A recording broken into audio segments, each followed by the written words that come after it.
captains and head coaches meeting in midfield for the coin toss. Tossing the coins, referee Kelvin Green. Head coach for Springville High School. Good evening and welcome to Springville High School, where tonight it's the visiting Maple Mountain Golden Eagles and the Springville Red Devils here on Spanish Fork 17. Ryan Pickens alongside Chris Hurst. And Chris, in a normal, I don't want to say a normal year, but in a year we're used to seeing Springville be picked to the top of Region 8. This year it's the other way around. Maple Mountain is picked to the top of Region 8. Springville kind of sitting in the middle. This is a tale of two different teams right now, kind of all the way across the board. Yeah, it is. Maple Mountain has one of their best offenses they've ever had in the history of the school, led by Tyler Nelson. And Springville's always got a tough defense. Their offense might be a little bit behind this year, as well as the defense as an average year, but they're definitely here to challenge Maple Mountain's offense tonight, and it should be a great ball game. You never know what's going to happen when these two teams get together. I feel like I say that almost and any time we get together for Region 8. Springville is just about ready to take the field. Maple Mountain has, as Springville will take the field. And for the Red Devils, Chris, it's been kind of a slow start for Springville. They get an opening week win against Dixie. They come back with losses to Skyline and Bountiful. You have to think that Willie Child and the Springville Red Devils are hungry tonight to get a win here in the Region 8 opener. Yeah, and you could make the argument that they've played a lot tougher schedule than Maple Mountain has so far. So they come into this 1-2 with that lone win against Dixie, and that was a tough game. But Springville was able to claw their way for a victory in that one. So, yeah, 1-2 Springville. It's not going to be one of those 9-10 win teams this year for Springville, but they're going to play tough every week. Maple Mountain, on the other hand, they come into this one 2-1 with wins over Cedar Valley, a tough loss at Pleasant Grove, and then a win last week over Timpanogos. A big-time opener for both these teams here, but Brad Burtonshaw, Chris, has to like the team he's put together tonight, including Tyler Nelson, Kyson Hall, and a couple other receivers. Yeah, you can throw Brian Bess in there as well. They are loaded with a lot of speed and talent for Maple Mountain, and so they're going to challenge the secondary for Springville. Right before kickoff, let's check our Triple T heating, cooling, and plumbing keys to the game. And Chris, these are some really well thought out keys this week. Yeah, if you're Maple Mountain, our first key is just bombs away. Go vertical, get the ball downfield, and try and get your playmakers out there in space. Second one is don't let the Red Devils control the tempo. Springville's going to line up in the I formation. They're going to want to have ball control. If you're Coach Burtonshaw, you want your defense to go in there and get some 3-and-outs and not allow them to take big chunks of time off the clock. And then the third one could be a key to any football game. Limit mental mistakes. Don't have those silly penalties and turnovers that really can kill a team in a ball game. It'll be interesting to see. Maple Mountain is going to kick off. The Golden Eagles wearing the road white uniforms with the maroon helmets. Springville, they're in the home blue tops with red and white pants, and we're about set and ready to go. Seth Cromanhook, he has the ball teed up, ready to go. Springville just now breaking the huddle on the sideline. And Chris, we're going to settle in here for the next 2.5, 3 hours of high school football here on Spanish Fork 17. Yeah, it should be a good one. We'll see what Springville can do. They'll get the ball first here. Jackson Carvajal, number 8, back deep, with Will Udall, who is back deep. So Carvajal to the bottom of your screen, Udall to the top. We're set and ready to go. Seth Cromanhook with the ball teed up.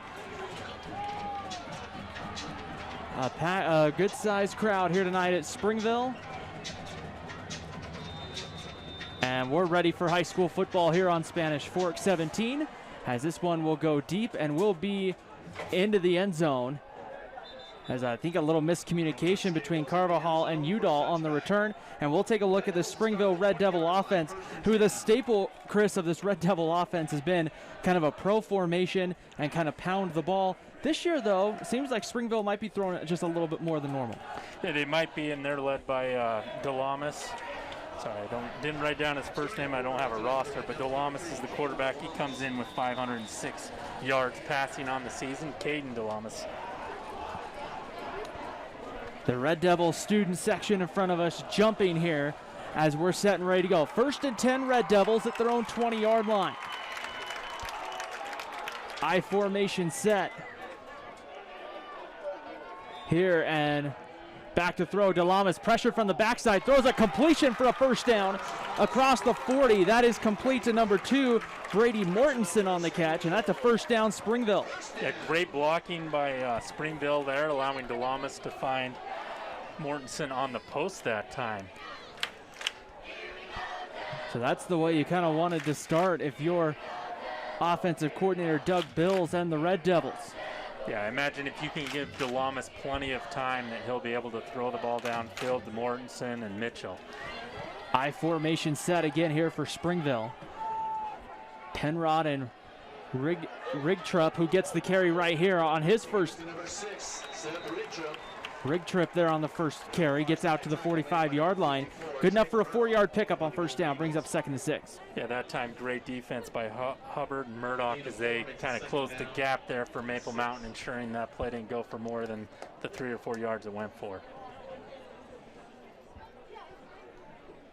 Like we said, kind of two contrasting styles. Springville will use the full about 25 or 40-second play clock. They're going no back now. DeLamas all by himself, and that's not DeLamas. That is DeLamas, who he'll keep it on. That's Carvajal, number 8. He goes straight ahead, and Carvajal gets enough for a first down into Maple Mountain territory at the 48-yard line. And that's tough. You spread out the offense, or the defense, and they have to respect the pass there, which allows a couple of running lanes, and Carvajal picks up the first down that time.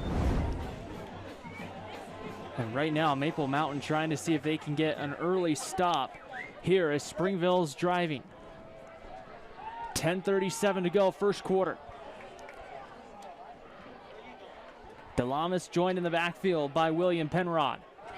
Back to throw, 3-step drop, looks downfield, has a man open, just out of the reach there of number 11. That's Cole Clement, the tight end. And Clement was there in one-on-one coverage, Chris, and it looked like there just a miss, kind of a miss there on the coverage by Maple Mountain.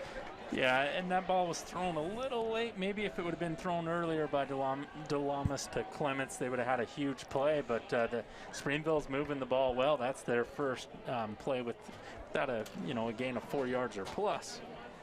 2nd down and 10 coming up for the Red Devils.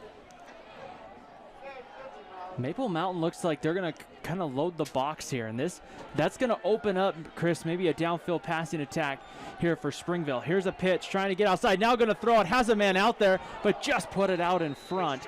That one goes incomplete as it was Rigtrip with the throw there, and that brings up 2nd down. I believe that was Antonio that was going downfield for Springville, and pretty good job by Maple Mountain with the coverage there and not allowing the guy to be wide open down the field. A lot of times on some of those running back passes, the guy's wide open. That wasn't the case that time. It's easy to see that pitch and just start running right for him to make the tackle, and he's got some time if he's going to throw it.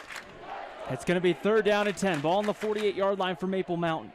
On the Maple Mountain 48-yard line. 3rd and 10 for the Red Devils. Back to throw with some time. Again, a good pocket over the middle. That one tipped in and out of the hands. There it looks like Brady Mortensen kind of had that one. Blanthorne was on the coverage there, Chris, and might have got a hand on that to kind of deflect it, but Mortensen had a chance there for the first down conversion. Yeah, multiple guys had the opportunity to catch that, and if Mortensen would have been able to hang on to that, that would have been a great catch, because I think you're right, Blanthorne did get a hand on that. Back deep for Maple Mountain, Cole McAllister, the junior wide receiver, back at his own 10-yard line. As it will be number 1, that's Zachary Antonio. He's kicking back at his own, he's standing at his own 36. He'll get the punt off here with plenty of time. It's a low line drive punt. That will take a nice Springville bounce inside the 5, and it's going to roll right to about the 2-yard line. Wow, that was a great punt that time by Springville, and Maple Mountain will have to go 97 yards to get the TD on this drive. And sometimes in games like this, Chris, you kind of have to throw the records off the book here early on. But for Maple Mountain, it's been all about a quarterback in Tyler Nelson, receivers able to make plays, and we expect Maple Mountain, Chris, to probably try to throw all over the yard tonight. Yeah, and I'll let you in on a little secret. These two teams don't like each other. They've put stuff on Google Maps about each other's high schools, on their locations, stuff in yearbooks. This is a rivalry game, so you can throw everything out the window sometimes in these rivalry situations. Tyler Nelson, number 15, is playing quarterback. He's wearing number 15 for Bryson McQuivy, but it is Tyler Nelson from shotgun on first down. Here is the give. That is Waite, the running back, who makes a cut back and gets a couple more yards out to about the 9-yard line. So a good pickup there by Thomas Waite. Yep. Yeah, they pick up about 5 yards there, and the most important thing is they're out of the shadow of their goal line there, and they'll have a little room to operate if they want to throw on this down. Bring up 2nd and 4 from their own 9-yard line. Yeah, and you know, Maple Mountain, if you can run, that is just going to open up the deep passing attack as well. We'll see how Springville kind of plays this, because historically, Chris, Springville's been a team that play a lot of man coverage on the ends, leave one safety back there, and they might go maybe more of a nickel or a dime package at times tonight and bring an extra defensive back to match the speed. Nelson takes a straight quarterback draw, breaks one tackle, has a first down across the 20 to about the 26-yard line. First down, Maple Mountain, and that's Tyler Nelson. And that's kind of, Chris, the risk that you run if you're going to drop back into zone coverage. Yeah, it is. And, well, the one thing that Maple Mountain has is they have a dual-threat quarterback in Nelson. He's now got over 100 yards rushing on the season, and he's not afraid to bring it down and score with his feet or pick up the first down. He's got 2 touchdowns rushing as well this season. First down and 10, ball at the Maple Mountain 26-yard line. Nelson from shotgun. Back to throw, steps up, pressured from the backside, now steps up, still gonna run, tries to get the outside corner, picks up a block across the 40, 45, and there's a penalty flag that comes in. The flag on both sides of the field coming from the sidelines, and this, Chris, kind of in the area where there might be an illegal block. Yeah, I didn't see what the penalty was, but great run by Nelson, and we'll have to see if this is coming back. There was a block right as Nelson gets to about there that I don't know, and that's just about the time I saw the flag. We'll see our official about ready to make the call here. And we saw in our Car Guys instant replay a touchdown saving tackle by Mortensen for Springville there, but might be all for naught. They're talking to Springville, so I'm thinking this is going to be against Maple Mountain, and now the Golden Eagles will back up. Personal foul. Helmet? I don't know what that is. It's going to be a personal foul against Maple Mountain, so they'll move the Golden Eagles back, and that will keep the first down, I believe? It just moves the ball back to the 21.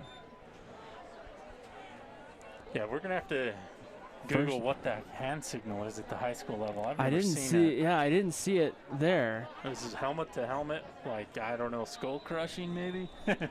I don't know, but I'm assuming it was something on the illegal block.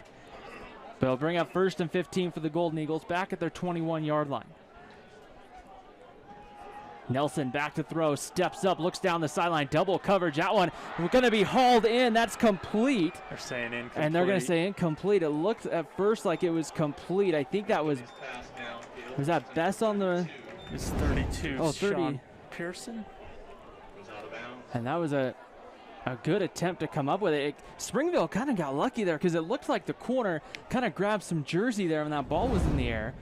Red Devils may have caught a break there, Chris. Yeah, that's a pretty big understatement when you can see it from up here that they're trying to take Pearson's jersey back to the locker room. That's probably in the area of a pass interference or defensive hold. 2nd down and 15 coming up, ball on the 21-yard line. Nelson gives to Waite there on 2nd down. He breaks free. He's going to pick up a few yards out across the 30-yard line. A nice pickup there. It's going to be close to about 10-yard pickup. And that's going to bring it in a 3rd and about 4. Kevin Kalamalu on the tackle. Yeah, just a straight run up the middle. Great blocking by the Hogs for Maple Mountain, and they make it a 3rd manageable here. This is a big 3rd down for both teams, though, for setting the tempo for the game early. We talked about that. We may not have talked about that in the open, but I know you and I kind of talked about that. This could be a game of whoever controls the tempo could win the ball game. 3rd and 3 for the Golden Eagles. Nelson back to throw, gets it out to Waite in the flat. He breaks the tackle, stays up, but then he's brought down. Cole Clement, number 11 on the tackle. Oh, nice second effort by Waite that time, but unfortunately Clements is able to stop him there. He was down, I think, too. So it's going to bring 4th down and about a yard coming up. Brian Best will handle the punting duties. Back deep for Springville. It's number 10. That is Alejandro Quezada, who will go back to his own about 27-yard line. You have to watch out with Brian Best's speed. I don't know if they would necessarily try any kind of a fake here, Chris, but with his speed, you have to think you might see it at some point this year. High snap. Best will get the punt away. Quezada goes back immediately, calling fair catch inside the 20 at about his own 17-yard line. So a nice job by Maple Mountain there, Chris, to kind of flip the field in a sense with a good punt from Brian Best. That was a great punt. They flipped the field, and that punt was high in the air. Quezada has to call a fair catch that time, and wisely does so. And so, both teams a couple little jabs here early on, but really not a whole lot of damage. So it'll be 1st and 10 for the Red Devils at their own 17. 6:26 to go, first quarter. Thanks for joining us here for high school football here on a Friday night on Spanish Fork 17. 1st and 10. Red Devils back in that I formation. And a first down give straight up the middle, and not much going on. Number 52, Seth Rigtrip on the carry, but Cam Simons getting there on the tackle. Man, great penetration that time by Maple Mountain's defensive line as they're able to get into the backfield and force a loss that time. Yes, Simons, Murdoch, all those guys you mentioned as well. You're going to see a variety of guys probably on that defensive front for Maple Mountain. Right here, 2nd down and 10 coming up.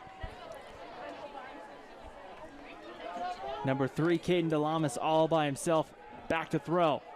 Completes that one. That is complete to Cole Clement.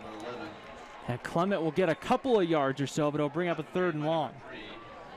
Yeah, so 3rd and long here for Springville, and they're probably going to be looking for one of their tall receivers. Maybe they'll take a shot here to Mitchell. Guess not. He just walked off the field and he's been replaced by Mortensen. 3rd down and 8 coming up.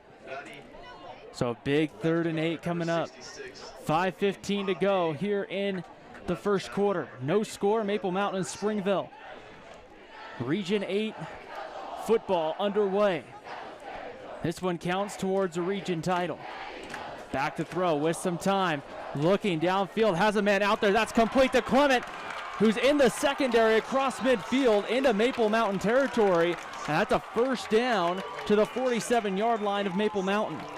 Yeah, great job by DeLamas that time. Looks to the left, looks to the right, and finds Clement way downfield. Puts it up where his tall receiver can come down with it as well. Springville's had some success through the air here in the first quarter. 4:41 to play here in the opening quarter. 4 wide receivers for the Red Devils.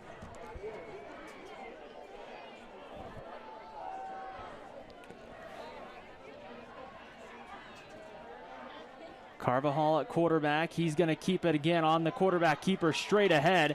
And Jackson Carvajal going to pick up about 6 or so there, down to about the 42. And Chris, this is kind of, we haven't seen, I don't think, as much throwing early on from Springville as we've seen in years past, but that kind of power run, that's been what we've been used to seeing from Springville football. Yeah, and the one thing Springville's done early is they've gone with all sorts of different looks here. They've gone high formation, they've gone with that Wildcat look, 3 receiver look as well. So they're really mixing it up and keeping Maple Mountain off balance.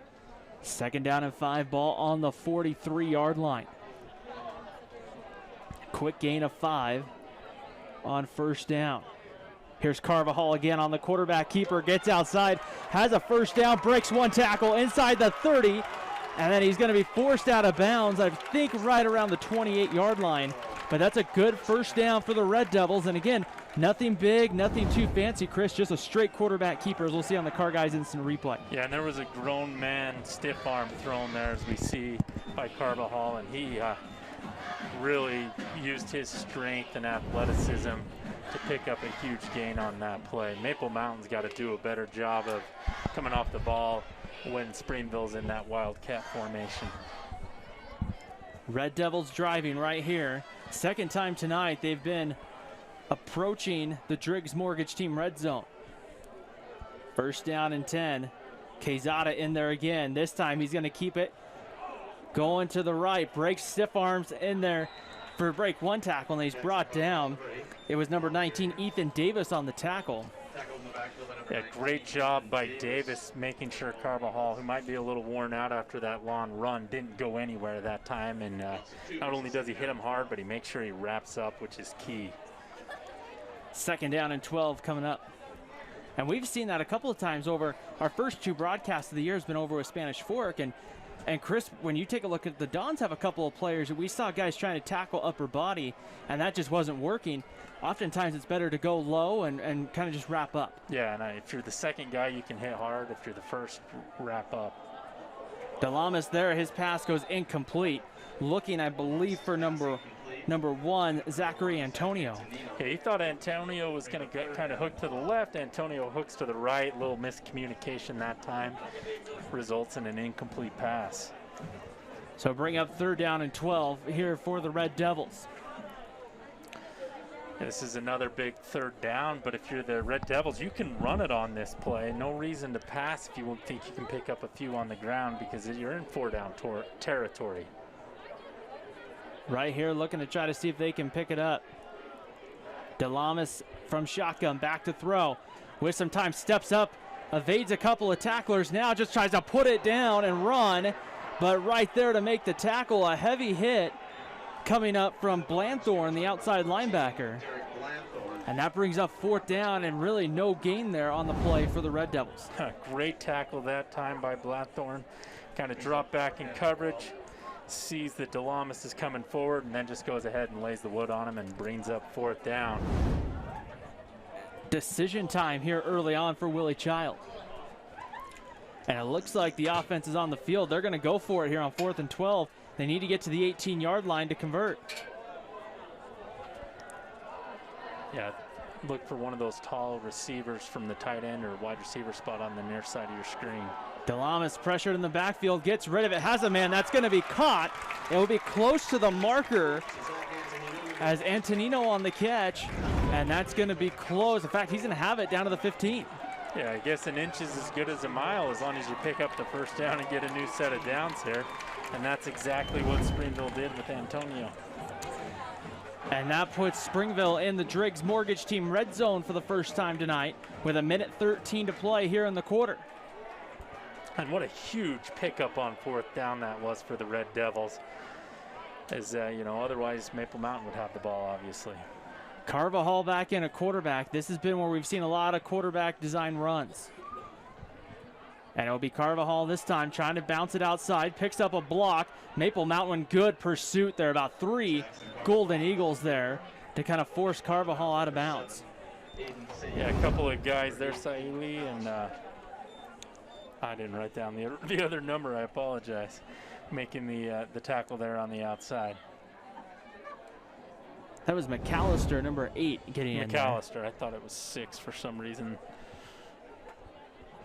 Bring up second down and 10. He got out of bounds. The clock stops with 50.9 to play here in the first quarter. Shout out to both teams for whoever picked out their uniforms. These numbers are actually a little easier to read than most. So here we go. Carbajal from shotgun. He's going to now pull it, look to throw. Carbajal has a man complete inside the 10 and pulled down by Seuli right there, but that's complete to Cole Clement, who's having a nice game. And now Springville's inside the 5-yard line. Yeah, it's first and goal for Springville. Clement's had a couple of huge catches on this drive alone, and, he might be the MVP of this drive for Springville if they're able to get it in the end zone. And this is an opportunity, Chris. You talk about missed opportunities sometimes. You get inside the 10, this is where you want a touchdown. Yeah, absolutely. You don't want to settle for a field goal or no points. So imagine Springville's done a great job with this Wildcat formation. They're going back to it right here again. Again, Carvajal all by himself. This might be just a designed quarterback draw. Carvajal straight up the middle, looking for the end zone. Second effort, did he get across? He looks like he got to about the 1. Pretty good job there by Simmons and Blanthorne, making sure Carvajal didn't get in the end zone, but he was fighting like crazy. If I'm Springville, I'm just doing that a couple more times. They'll get in eventually, I would think. Especially with the Maple Mountain defense. It's been on the field here. And this is one, Chris, thing we talked about, the way Springville can run the football. This is about a 6-minute drive, and they're still not done yet. So they can quickly chew up some clock. Yeah, over 80 yards. Straight ahead, up the middle, and in. No signal yet. DeLamas, did he get in? And they're going to say he's short. Just outside the goal line at this point. They're going to say he's maybe on the half-yard line to end the first quarter. So we've reached the end of one here from Springville. No score. Maple Mountain and Springville, a key Region A battle on Spanish Fork 17.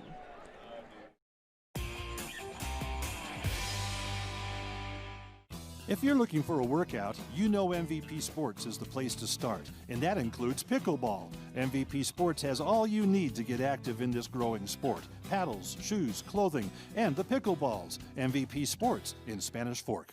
The best time to check your furnace is before it fails, and you can rely on Triple T to do the job right. Our technicians are trained every year so you can sleep better at night, knowing your furnace is safe to operate. Call Triple T at 798-7711 to schedule your tune-up today. Need a new car or truck? Come to the guys you trust. The Car Guys are part of the Blue Diamond Auto Group, and they have the best selection of quality vehicles at the best prices for your budget. The Blue Diamond Auto Group with the Car Guys at 872 North Main in Spanish Fork.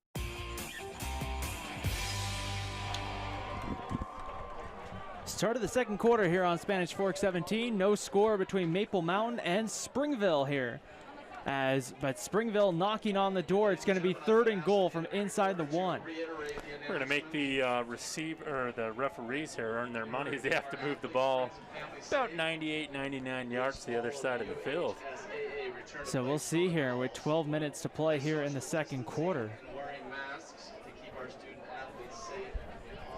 And like you said, Chris, you talked a lot about what we might see, and I would imagine we might see Quezada again or DeLamas just try to take it right up the middle. You might also see the fullback Penrod as well. So right now, DeLamas ready to go. They're on about the half-yard line. Penrod, the fullback. Rig Trip, the deep back. DeLamas on the keeper with a push from Penrod as he in. Touchdown, Red Devils. Just like that, Springville takes the lead behind DeLamas' 1-yard run. 6-0, and to cap off a very long drive that started inside their own 20. And they take almost about 6 minutes of game clock off the clock, Chris, and that's the dangerous part about what the Springville offense can do. Yeah, Maple Mountains had the ball once, had to punt, but we're already in the second quarter, so Springville's doing a good job of wearing out that Maple Mountain defense and keeping that Maple Mountain offense off the field. Zachary Antonino in to kick the extra point. And this one is through. It's good, and it's 7-0 Red Devils here on top of Maple Mountain. Well, if you're Maple Mountain, you've got to have an answer for that drive. I don't think you'll want to give Springville the ball back and risk having them take another long drive and taking really the sell out of the wind of the offense. We haven't seen a lot of their weapons so far for Maple Mountain and Hall or Bess on offense. So let's take a moment here on Spanish Fork 17 to thank our sponsors for making this broadcast possible. We have the Car Guys, the Blue Diamond Auto Group, MVP Sports, 2 Jacks Pizza, Mikkel Thompson and Hunter Attorneys at Law, the Driggs Mortgage Team, Triple T Heating, Cooling and Plumbing, and Lance Wilson State Farm Insurance. We also want to welcome those watching on our YouTube page, youtube.com/Spanish Fork 17. You can catch our live broadcasts, past shows, and many other events on our YouTube page, youtube.com/Spanish Fork 17. All sorts of good stuff, and the student body here at Springville decided to throw some sort of substance in the sky, so our view is a little white and murky at the moment. We'll have to, I think we can I think we can see through it right here. As we'll see. It's amazing. It smells like baby powder. It'll be Aiden Sayuli to the top of your screen. Cole McAllister to the bottom of your screen. Back to return. This is a low line drive kick and a line drive right at McAllister. Here comes the reverse, and Sayuli right there. And a couple of Springville Red Devils. The Red Devils not fooled there on the reverse. Not at all, but we've seen that work for Maple Mountain. They tried that reverse or the fake reverse on every kickoff to keep the defense in their lanes. Maple Mountain takes over 1st and 10 from the 22. So if you're Maple Mountain here, I think Tyler Nelson, you got to give him a little bit of time. And, you know, what killed that last drive was that huge illegal block, we'll call it, that really set him back 15 yards. And that really kind of changed things here. We'll see what Maple Mountain does right here on this drive. Looking to try to see if they can get something going right here. Tyler Nelson, typically wearing number 4. He's wearing number 15 tonight. Wearing the number of his teammate Bryson McQuivy. Nelson back to throw, 3-step drop, looking downfield, has a man out there. That is caught. Brian Best, did he get a foot down? They're going to say it's complete. And Best has a first down to about the 45-yard line. A little deep out or flag route that time by Best, and he does a great job of knowing where he's at, catching the ball, realizing he's not going to get a whole lot more after the catch and getting down to avoid a huge hit. First down and 10 at the Maple Mountain 45-yard line. Golden Eagles are huddling, but it's a much quicker huddle than what we've seen tonight, Chris, from Springville. Yeah, I didn't even notice they huddled up, but to your point, they're unhuddle fast and then switch the play up as needed, get blocking assignments. Tyler Nelson gives to Jackson out of the backfield, trying to get outside, just not much going on. Springville playing their lanes right there as Clement got there from his outside linebacker spot. And what a game that Cole Clement is having on both sides of the ball right now for Springville. Yeah, he's doing a great job, and great lateral speed by not only Clement, but also the entire Springville defense as they really shut down all cutback lanes on that run. So bring up a 2nd down and 10 for Maple Mountain. 11-10 to go here in the here in the second quarter. That's how quick the first quarter went, Chris. Yeah, that clock was moving quite a bit. 2nd down and 10 right here. 4 wide receivers, 3 going to the bottom of your screen at home. Nelson, pressure comes, setting up the screen pass, gets it out to Waite. He tries to get past 1, but a nice open field tackle there for Springville. That is Penrod on the tackle. And Chris, that's a tough open field tackle right there. And Penrod made that one look easy. Well, credit Penrod on that play for Springville. He did 2 things, right? One is he got past the block. That play would have been huge if the Maple Mountain receiver been able to block Penrod a little better. And then Penrod made a great tackle that time. 3rd down and 5, the student section jumping. 3rd down and 5 coming up right here. Nelson from shotgun. Waite the lone back. Nelson to throw. Pressure comes from the backside. He's going to try to take off. Throws at the last minute. Throws up a 50-50 ball that goes incomplete. Looking for Brian Best. Maple Mountain, I think, wanted a penalty there to come out, but no flag. There is. It was pass interference 28 for Springville that time. Macy, I believe, got there, was holding Best as he was trying to catch that ball. The one penalty I didn't see there, Chris, but I don't know if it came in. I think it may have come in late. Yeah, it was 29, not 28 that time. So. That's a 15-yard penalty. Conga? So it'll be a 15-yard penalty and a first down for Maple Mountain, and the Golden Eagles driving here to try to tie this one up before halftime. Yeah. And that's a huge play for Springville there, as they'll give Maple Mountain a new set of downs. Here's Waite straight up the middle, breaking a couple of tackles, breaks a 3rd, breaks free and gets into the end zone. Touchdown, Golden Eagles from 35 yards out. Thomas Waite, his 3rd touchdown of the year. Oh, great run by Waite that time. He got some help from his buddies blocking, but he did a lot of that on his own as he just barreled down through the Springville secondary and linebackers. And the extra point will come on right here, and that got some some noise coming from the Maple Mountain students across the way.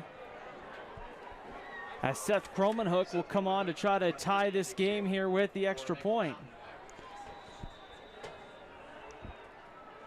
Snap good, hold good, kick. Looks good from here, and it's through the uprights. With 9:52 to play before halftime, Maple Mountain responds. And Chris, if there's a time when you're happy, if you're Clay Denton and Brad Burtonshaw on that Maple Mountain sideline, you're happy with the response to come back and get 7. Yeah, that was a quick response for Maple Mountain. They made a couple of huge big plays on key downs. Brian Best was huge, not only getting the big catch, but also getting the interference call there, and yeah, and Wade did the rest. So Kromenhoek will get ready to kick it away. Quezada and Udall will be back deep here for Springville.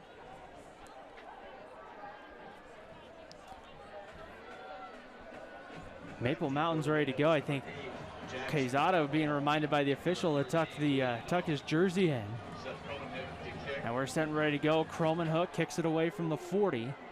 And this one is into the end zone. And Udall was back there trying to field it right around the official. I don't know, he might have maybe lost it in the setting sun or something, but it will come out to the 20-yard line for Springville. Chris, Springville, a little bit of everything on that last drive, but a long 6-7 minute drive. And here, if they had one like that with 9 minutes to go here before halftime, they would take most of the second quarter off the clock. Yeah, and you know, you'll take points any way you can get it, but that was a methodical drive by Springville. That's a typical Springville drive. They do have big play abilities, but they get yards in chunks, but need numerous plays to get in the end zone that last drive. Also, they huddle up and take their time. I formation set on first down. Penrod and Rigtrip in the backfield. It'll be Rigtrip on the carry. Trying to get outside, looking for a block, and then how about Cole McAllister there to make that open field tackle through being blocked right there, but a good pickup for Rigtrip. And Springville's done a great job of running on first down. Yeah, they're not getting huge gains, but they're getting 4 or 5, seems like, at a clip, and that really opens up the playbook on second down. Second down and 5, ball on the Springville 25-yard line. Red Devils looking to try to see if they can move the football right here. I formation set again with 2 receivers. Here's a give right up the middle. That's the fullback spot. And that's Penrod on the carry. And Penrod loses 2 yards right there to bring up 3rd and 7. Yeah, not much Penrod can do when nobody blocks for him, and great job by Maple Mountain's defense. There they go, 4 down linemen, and they really got a lot of pressure on Penrod. It's going to be 3rd down and 7 right here. 8:42 to play here in the first half. And I've seen that fullback run against Spanish Fork in particular go to the house numerous times. I remember, I think it was Springville Spanish Fork maybe 4 or 5 years ago. Scott Averett went, I want to say like 98 yards on that dive play and just went all the way. Penalty flags will fly here, as it was, I believe, number 55, Brett King, who may have jumped, but it may be a procedure call coming the other way. I thought King jumped, but I must have missed something, because that's what everybody's doing. They're moving that way. Starting in Springville. So it's going to move them back 5 and make it 3rd down and 12 coming up. Yeah, 3rd and 12 here for Springville, and maybe it's time for a little Clement in their life, because he's done a great job of getting open downfield and making huge catches for Springville. Typically, this would be really a big sign of trouble for the Red Devils. But tonight, they've been able to throw the football well against Maple Mountain. A low snap, pressure comes. DeLamas gets rid of it. That one almost intercepted. Goes incomplete. Looking for Zach Mitchell right there, but Ethan Davis running stride for stride. There's a battle of number 19s, and that will bring up 4th down and 12. Really good coverage that time by Maple Mountain, making sure Mitchell didn't catch the ball. But at the same time, if you're DeLamas, he was getting under duress. So he didn't really allow Mitchell to run the full route that time. Antonino back deep to punt. He's standing back at his own 1 yard line. McAllister back at his own 40. Low snap, bounces in there. Antonino's going to get it off. Coming up to return, immediately hit, and McAllister tries to break free, but he's not able to break free right there as Conga gets in there on the tackle. Oh, and McAllister almost broke one, but great job by Conga stopping to make sure he could make the tackle. If he, it's one of those tricky plays as you're running full speed downfield to slow down enough to make the tackle and then also not interfere with the guy catching the pass. That low snap, Chris, really in some ways worked out well for Springville, allowing their coverage team to get down there, because with that low line drive kind of kick, had they not had that extra time, it would have allowed for McAllister to probably open up a return.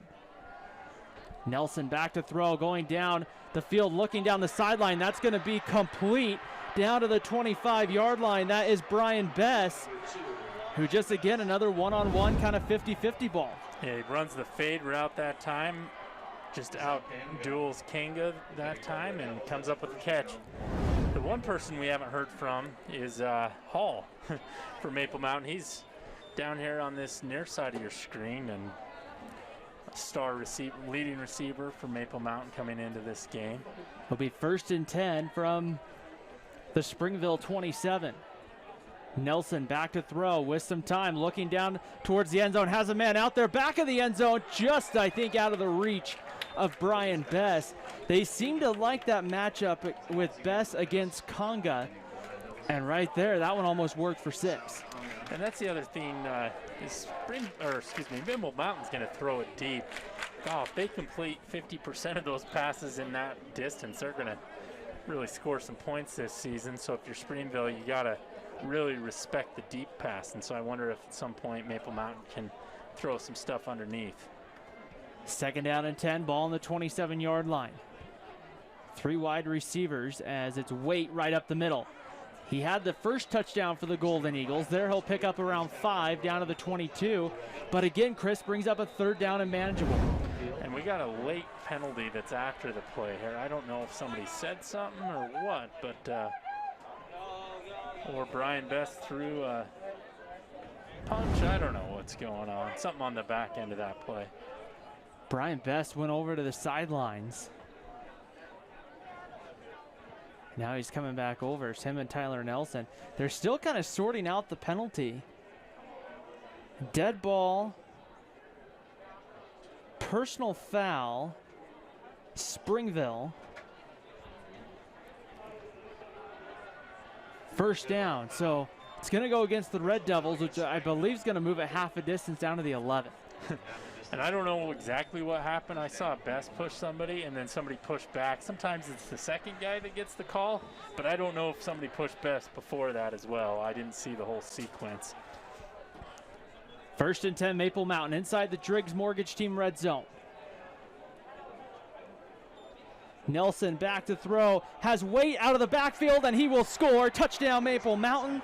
The 2nd time Thomas Waite has scored. This time an 11-yard touchdown catch, and it's 13-7 Golden Eagles.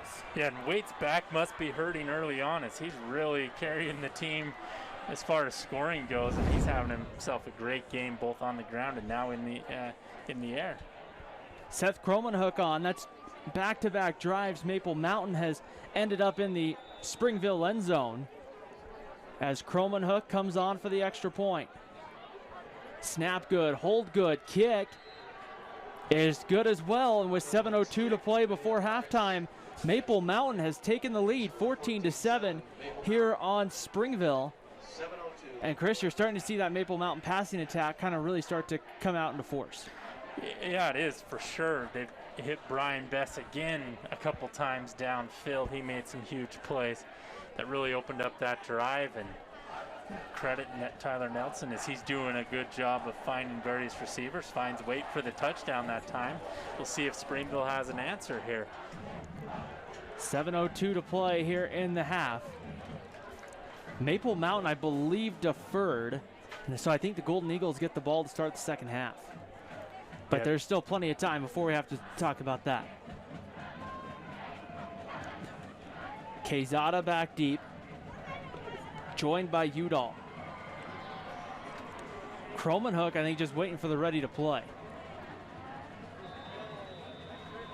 And now he's told the ready to play, and Kromenhoek kicks this one deep, and this one will not be returnable as well. It's about 8 yards deep into the end zone. When Maple Mountain and Spanish Fork play, Chris, at the end of September, I don't think we're going to have a kick that doesn't end in a touchback.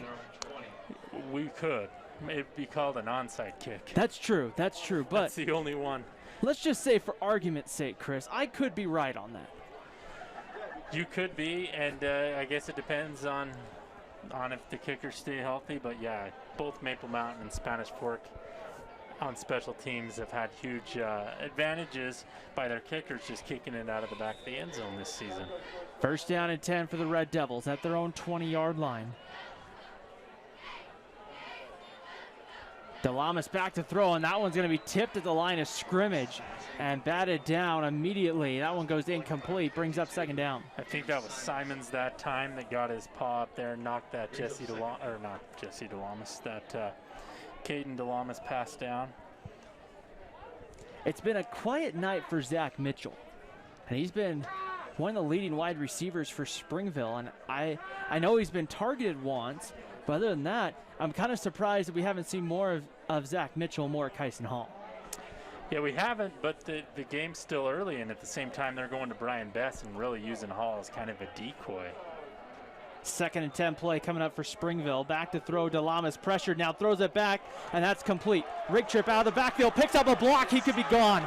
Across midfield, it is a foot race. Sayuli trying to catch him to the 20, and he's going to be caught by Sayuli and thrown out of bounds at the 16-yard line. Wow, great play by Springville. Great timing there by DeLamas to just do enough, and then some great blocks downfield. Maybe one in the back there.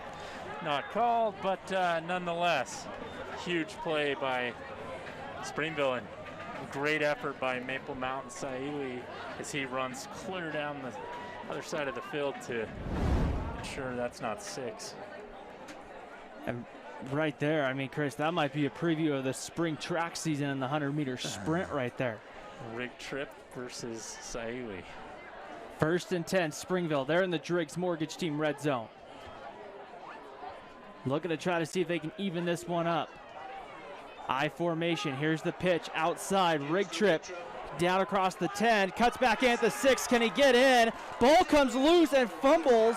It goes out of bounds for a touchback. And that's going to... There's a penalty flag, too, down at the 16. We got Springville fans thinking that's a touchdown. But we got the official calling a touchback. We got a penalty. I don't know what to do. We're going to have to sort this out. Maybe my question is, none of the above? My question is, it looks like on the Car Guys instant replay, Chris, the ball doesn't come out until he hits the ground in the end zone. I didn't see the replay. Maybe if we get a chance, we can see it again. The officials trying to sort all this out. And I know one thing, I don't think it's a touchdown.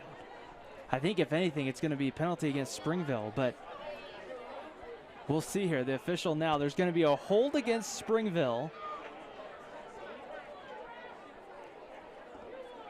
So they're going to pull that will pull the touchdown off the board. And it's going to be...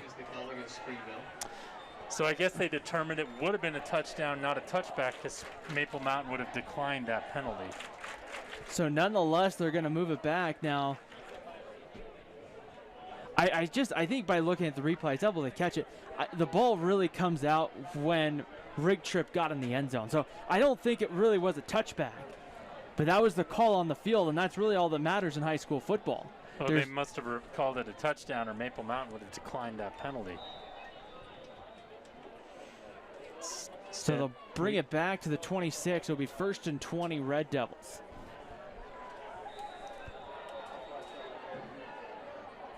I formation set for DeLamas. Rig trip again, the back. He fumbles, picks it right up, and goes down.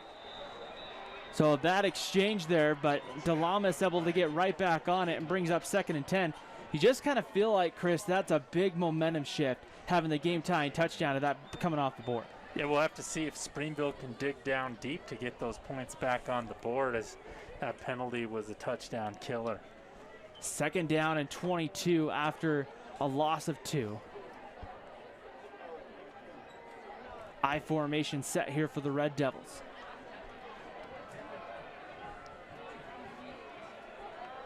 Delamas back to throw, looking over the middle, has a man that's caught. That's going to be number 2. That is Brady Mortensen. He's down inside the 10-yard line. It's going to be just short of a first down. A great post route that time by Mortensen, as he's able to get near a first down, make it 3rd and about 2. So really, Springville's had big plays when it looks like they weren't going anywhere in this game. 3rd down and 2 coming up.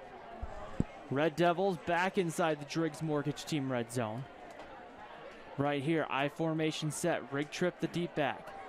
Here's the pitch, trying to get outside, good contain. Penalty flag comes in, rig trip is in for the touchdown.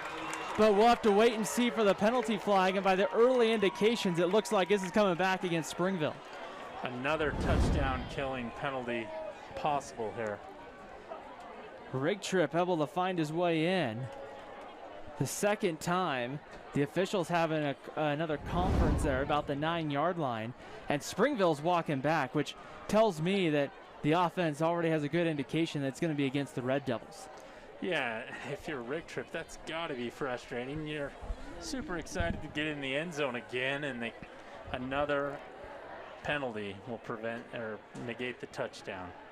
Personal foul, tripping against Springville. Personal foul, tripping is the call against Springville. So what's this, 3rd and about 17? No, it's even further than that. And it's going to push it back to the 23-yard line.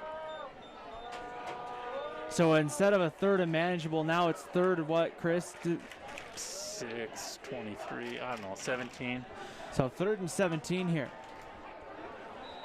Definitely a passing situation here for the Red Devils. This might be even 2-down territory, depending on your kicking situation. Delamas back to throw, fade route, going to the top of your screen, one-on-one, batted down. Ethan Davis able to get his hand there and just bat it away, and that will bring up 4th down. Have to like the play call there, Chris. Not much you can do in 3rd and 17. Yeah, great 9 route that time by Springville, but Mitchell not able to come up with it, and Maple Mountain's 19 swats it down. Ethan Davis. Those two have been matched up all night, Mitchell and Davis. 4th and 17 coming up.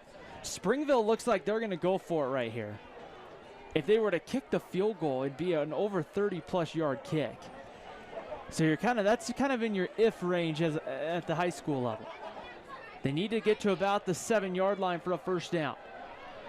3 wide receivers. Delamas back to throw, steps up now, pressured from behind, and he will go down. Maple Mountain gets there for a 2 Jacks Pizza quarterback sack.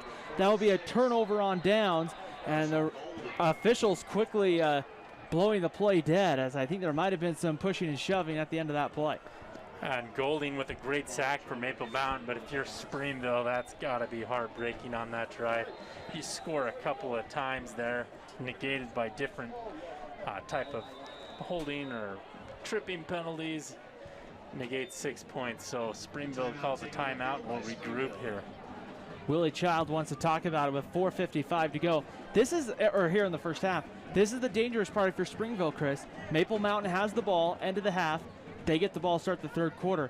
This is where the Golden Eagles, if they played their cards right and that offense continues to have the momentum, you could really open this game up. You can.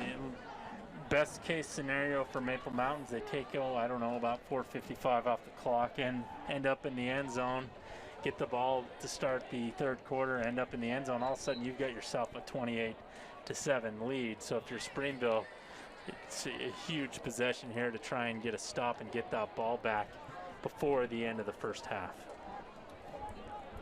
So Maple Mountain will break huddle here. Ball will be on their 20. He will be on the 28-yard line. 4:55 to go. Brad Burtonshaw, by the way, has all 3 timeouts to play with.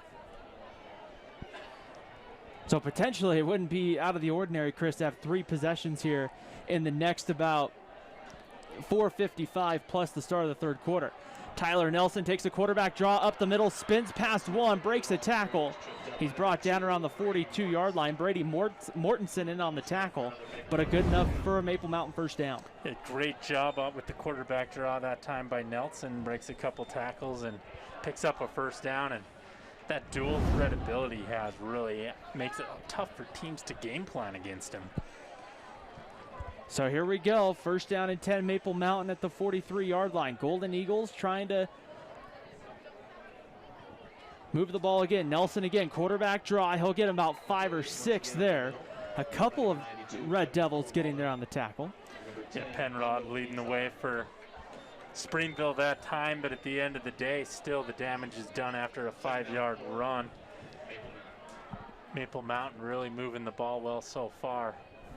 The first quarter we had no score, and then all here in the second quarter we've had 3 scores. 2 by Maple Mountain, 1 by Springville. Maple Mountain's gonna have to hustle to get this one off. They got 5 seconds. Nelson ready to go. Gets it off. That was probably a long 5 seconds there. His weight goes close. It's going to be 3rd and short. Maybe when the official sticks out his hand, it's 10 seconds. I'm not sure, but he was doing something with his hand there for the last couple seconds. It's one of the two, but I know that's, there's a big difference between the two right there. 3rd down and 1 coming up here for Maple Mountain.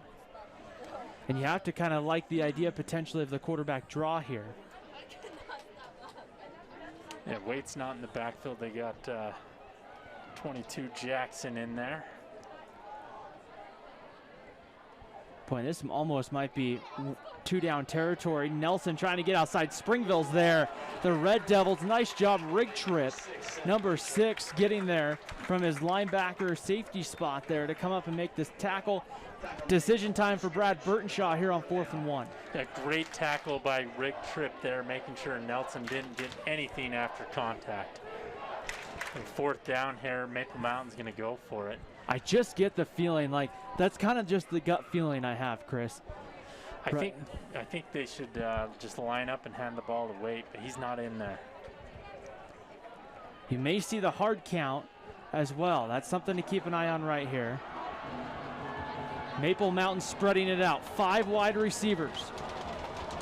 They're going to roll Nelson out, give him the option to throw, or that's when the ball snaps. Bad snap. Nelson has to pick it up, but I think there's a timeout. Maple Mountain, they got it in just before the snap came. Springville fans are not going to like that too much. But nonetheless, that'll be the first timeout for Maple Mountain. Yeah, wow, I didn't see the timeout called. I just saw Nelson running after the ball, and then he kind of stopped, so he must have heard a whistle out there. Must have heard something. The first time out from Brad Burtonshaw. So now it gives kind of Maple Mountain a chance to kind of see what they want to do right here. After that sequence of events, I wonder if the thought of, hey, maybe we should just punt and play for, field position at this point in the ball game. I don't know, with the way that Springville offense has been tonight, I don't know if I'd want to give the Red Devils the ball midfield, 2 minutes to score, 2 minutes and 2 timeouts to score, up 7. Now, I mean, again, it all depends on kind of what you want to do. Maple Mountain's been able to move the ball. They've been able to get a yard tonight almost at will. Sept on 3rd down, so, who knows, but they got Wade in here. I don't expect to see a punt. Burtonshaw's call here, but it is a risky play. We'll see what happens right here. 2 backs in there. You could see some kind of maybe option run play as well. 4th down and 1. Ball on the Springville 48. Maple Mountain looking for the first down. Here's Waite on the carry, gets outside, has the first down inside the 45 to the 44-yard line. That's a first down for Maple Mountain with 2:07 to play in the first half. And I think that's the right call. Give the ball to Waite. That guy, he is quite the runner out there once he gets the ball and makes the first, Springville had him in the backfield, and he makes a guy miss and picks up the first down. First down and 10, ball on the 43-yard line of Springville. 2 timeouts, under 2 minutes to go here in the first half for Maple Mountain. Back to throw. Nelson steps up, takes a shot, looking deep. Might have overthrew his intended receiver, and that one incomplete. Looking for Kyson Hall. The first time I think we've seen Kyson Hall targeted tonight. That brings up second down. Yeah, Nelson did the right thing, just throw it up in the air, but the defender there for Springville, I think it's Conga, uses his body to make sure Hall can't get around him. Great play by Conga, preventing 6 that time. And you know, Hall's job is just to go straight every play pretty much and be that deep threat. Second down and 10 coming up right here. Ball on the 43-yard line, 1:38 to play here. Hall goes in motion, and we're going to have a procedure call against Maple Mountain, I believe. Good ball foul. And it'll be a false start against Maple Mountain. So 2nd and 15, and Maple Mountain's got 1:38 here, plenty of time, but they seem to be like stuck in mud at this point in the drive. There are two touchdown drives here, Chris, in the first half. Very rhythmic, very able to move the ball in rhythm. Here, they just haven't seemed to be able to get in rhythm on this drive. And that's a credit to Springville and those penalties. Nelson back to throw with some time, throws over the middle. That one's in and out of the hands, incomplete.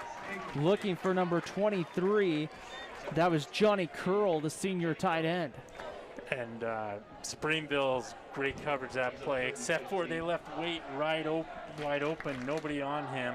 Nelson doesn't see him, goes across the middle and throws it high. 3rd and 15 coming up right here. This might be Brian Best's time again, as he's been their go-to guy on some of these third and long plays. The break huddle, 5 wide receivers. Sorry, it will be 5 wide receivers. Maple Mountain may have had an extra person in the huddle. I think they subbed one in late, ran Waite off, so not a penalty that time. Back to throw with some time. Nelson steps up, looks over the middle into triple coverage, and it almost was intercepted. Brady Mortensen, number 2, trying to come up with a diving pick. And your 4th and 15, Maple Mountain does the right thing, brings down the punt team. This drive, as you said, fell out of rhythm. I think when they got in that 3rd and short, and then they kind of were confused, had to call a timeout, really took all the wind out of their sail on this drive. Alejandro Quezada back deep inside his own, he's at about the 9-yard line. Brian Best will come on to punt. Best with some wheels. Springville looks like they're kind of preparing in case of a fake. Best will just punt it off the side of his foot, and it will go out of bounds. And that will give Springville very good field position right there. I guess you might as well go for it if you're going to get a 7-yard punt. Ball goes out of bounds at the Maple Mountain the Springville 40-yard line with 1:19 to go. So you give Willie Child and the Springville Red Devils 2 timeouts, 1:19, pretty good field position, Chris, and a quarterback in Caden DeLamas who has thrown the ball well tonight. Yeah, he's thrown it well to Clement. Look for him on this drive. The other thing is Springville scored twice last time, and it was negated by penalties, so we'll see if they can overcome the penalty bug as well. First down and 10, Red Devils at the 40. DeLamas back to throw, trying to set up the screen. They'll get it out there complete late, and that is complete for a couple of yards there on the screen pass. The old flanker center screen that time for Springville. They bring that receiver over, and he gets a couple of yards. I believe that's Carvajal there on the catch. 49 seconds clock running. They have to move quick. DeLamas throws. That one's tipped, almost intercepted, almost caught. Tipped by Maple Mountain, almost caught by the Golden Eagles, tipped back up, and almost caught by Springville. Yeah, and Bradley Mortensen almost came up with it, Brady Mortensen almost comes up with it for Springville there, and instead it's 3rd and long. It's been an interesting, slow sequence of events for the last, 7 plays or so. 3rd down and 8, 43 seconds to play here in the first half. Springville needs the 50-yard line to convert and get a fresh set of downs. 3rd and 8 right here. 43 seconds to go. Back to throw. DeLamas. Pressure comes from the backside. He goes down. Trevin Hubbard, number 12. They're on the Two Jacks Pizza quarterback sack right there. And that will be timeout Maple Mountain, I believe, with 33 seconds to play here in the half.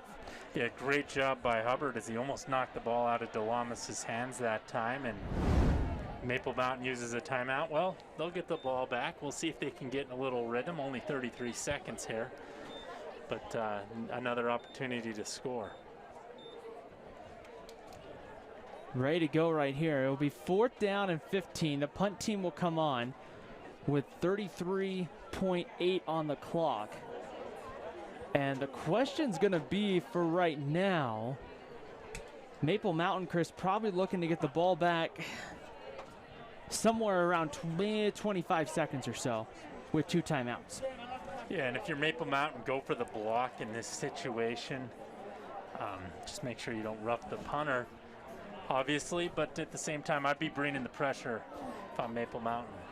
And this is where that low snap on the last punt really kind of comes into play, because we've seen some weird stuff happen before, Chris, with a low snap. You're bringing the house. It's sometimes 1 on maybe 5 or 6.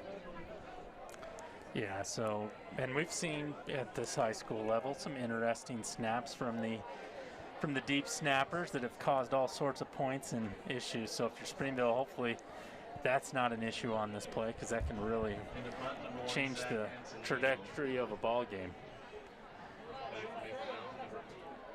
Back to punt, number 1, Zach Antonino. Back deep at his own 30-yard line is going to be Cole McAllister. They'll punt this one away, and this one will roll back inside the 20 and just kind of stays there in the dirt, in the grass back at the 18. Yeah, great punt that time by Springville. If you're Antonio, you got to feel good about yourself. Maple Mountain, maybe they'll take a shot deep here. Maybe they'll try and get some yards from Wade, but I don't think they'll nil it. If I know Coach Burton's shot here. Yeah, as I say, usually, especially a game playing Springville, I don't know. I think we're going to see Maple Mountain probably take, I would imagine, at least a shot here on 1st down and see what happens. Yeah, trying to avenge last year's loss to Springville is Maple Mountain.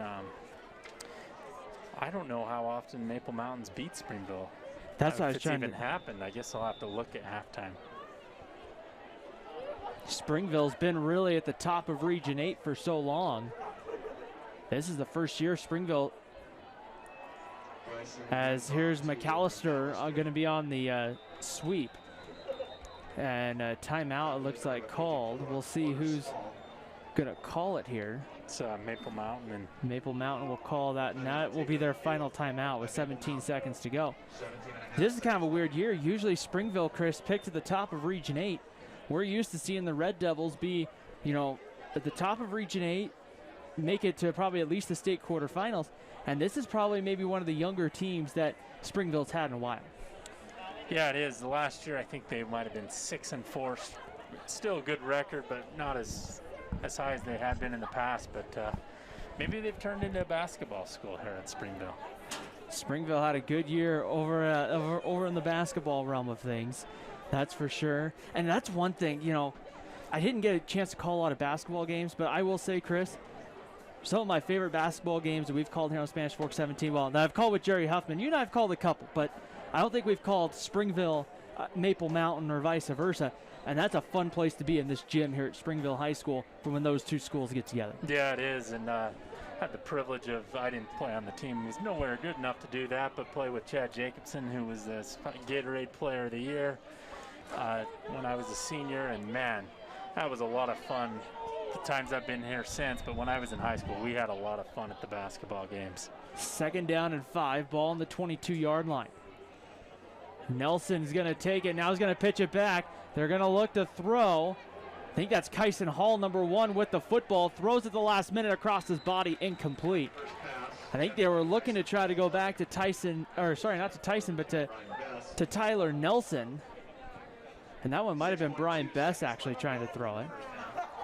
And now bring up 3rd down and 5 with 6 seconds left to play in the first half. Yeah, 3rd and 5. haven't had a lot of success. Maybe you just want to run the ball here if you're Maple Mountain. Get into the half with the 7-point lead, because it just seems like they've lost all momentum here as of late. So we'll see what happens right here. As our good pal Jerry Huffman just popped down. We were just talking about some of the great basketball games that we've called here between Maple Mountain and Spanish Fork. You know, just You better not say the overtime word. I don't want to hear that at all. Jerry Huffman right behind me knows that Chris hasn't had that same experience with me. So we won't say anything that starts with over or time, as now Nelson being pressured outside the pocket, and I think he'll just run out of bounds there to end the first half. We've reached the end of the first half here at Springville. It's a 14-7 lead. Maple Mountain on top of Springville. You're watching high school football on Spanish Fork 17.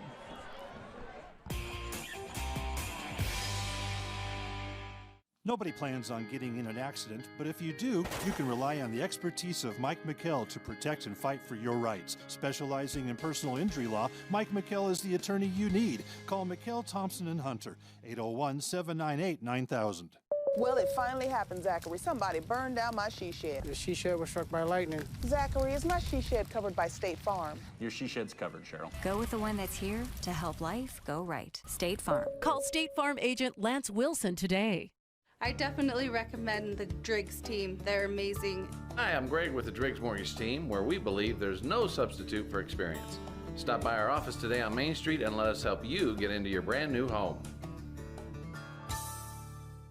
Hi, welcome to Two Jacks Pizza. For the best pizza you'll ever taste and our world-famous cheese sticks, come to Two Jacks Pizza on Main Street in Spanish Fork, or call us for a quick delivery. Are you hungry yet?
for the SHS drumline. That was awesome.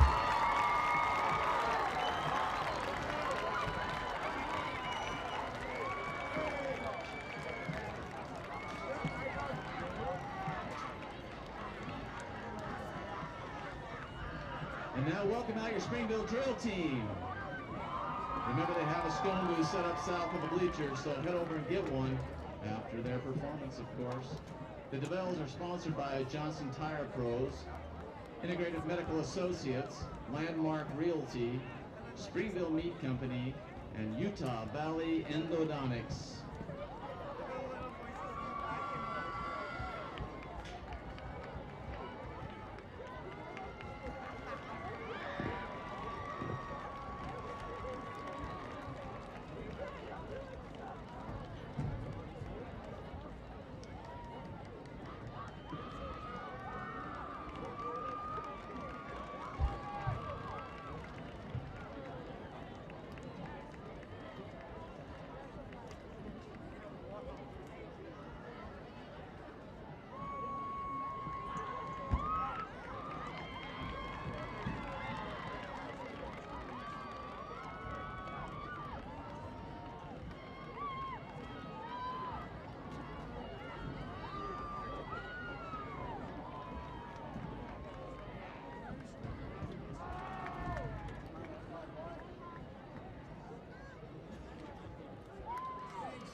Let's hear it for the drill team, ladies and gentlemen, our DeVelles.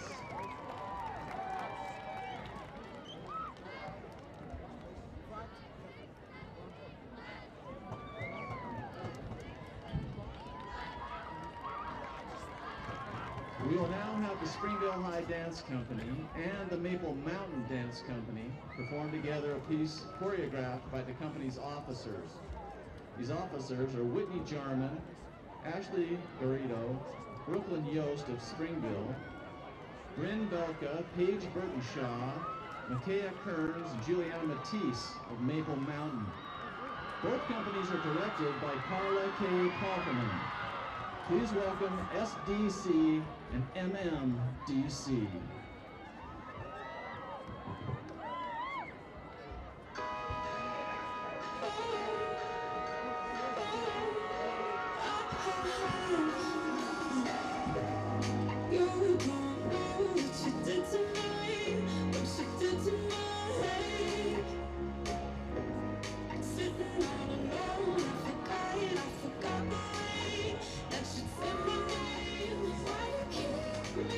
Close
from Springville High School and Maple Mountain High School. Let's give it up.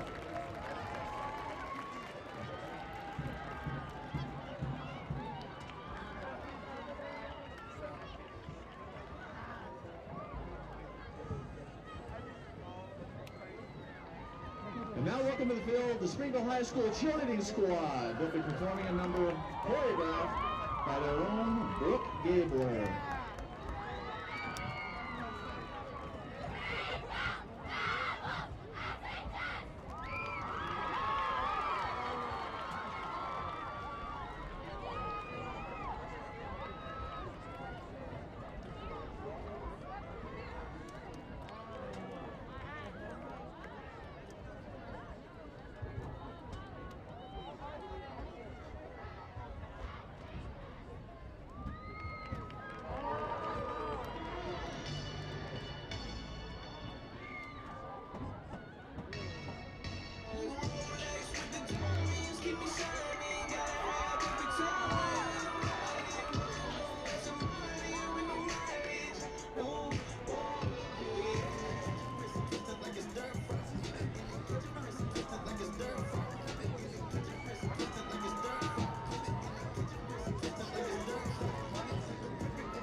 The Springville High School cheerleading squad.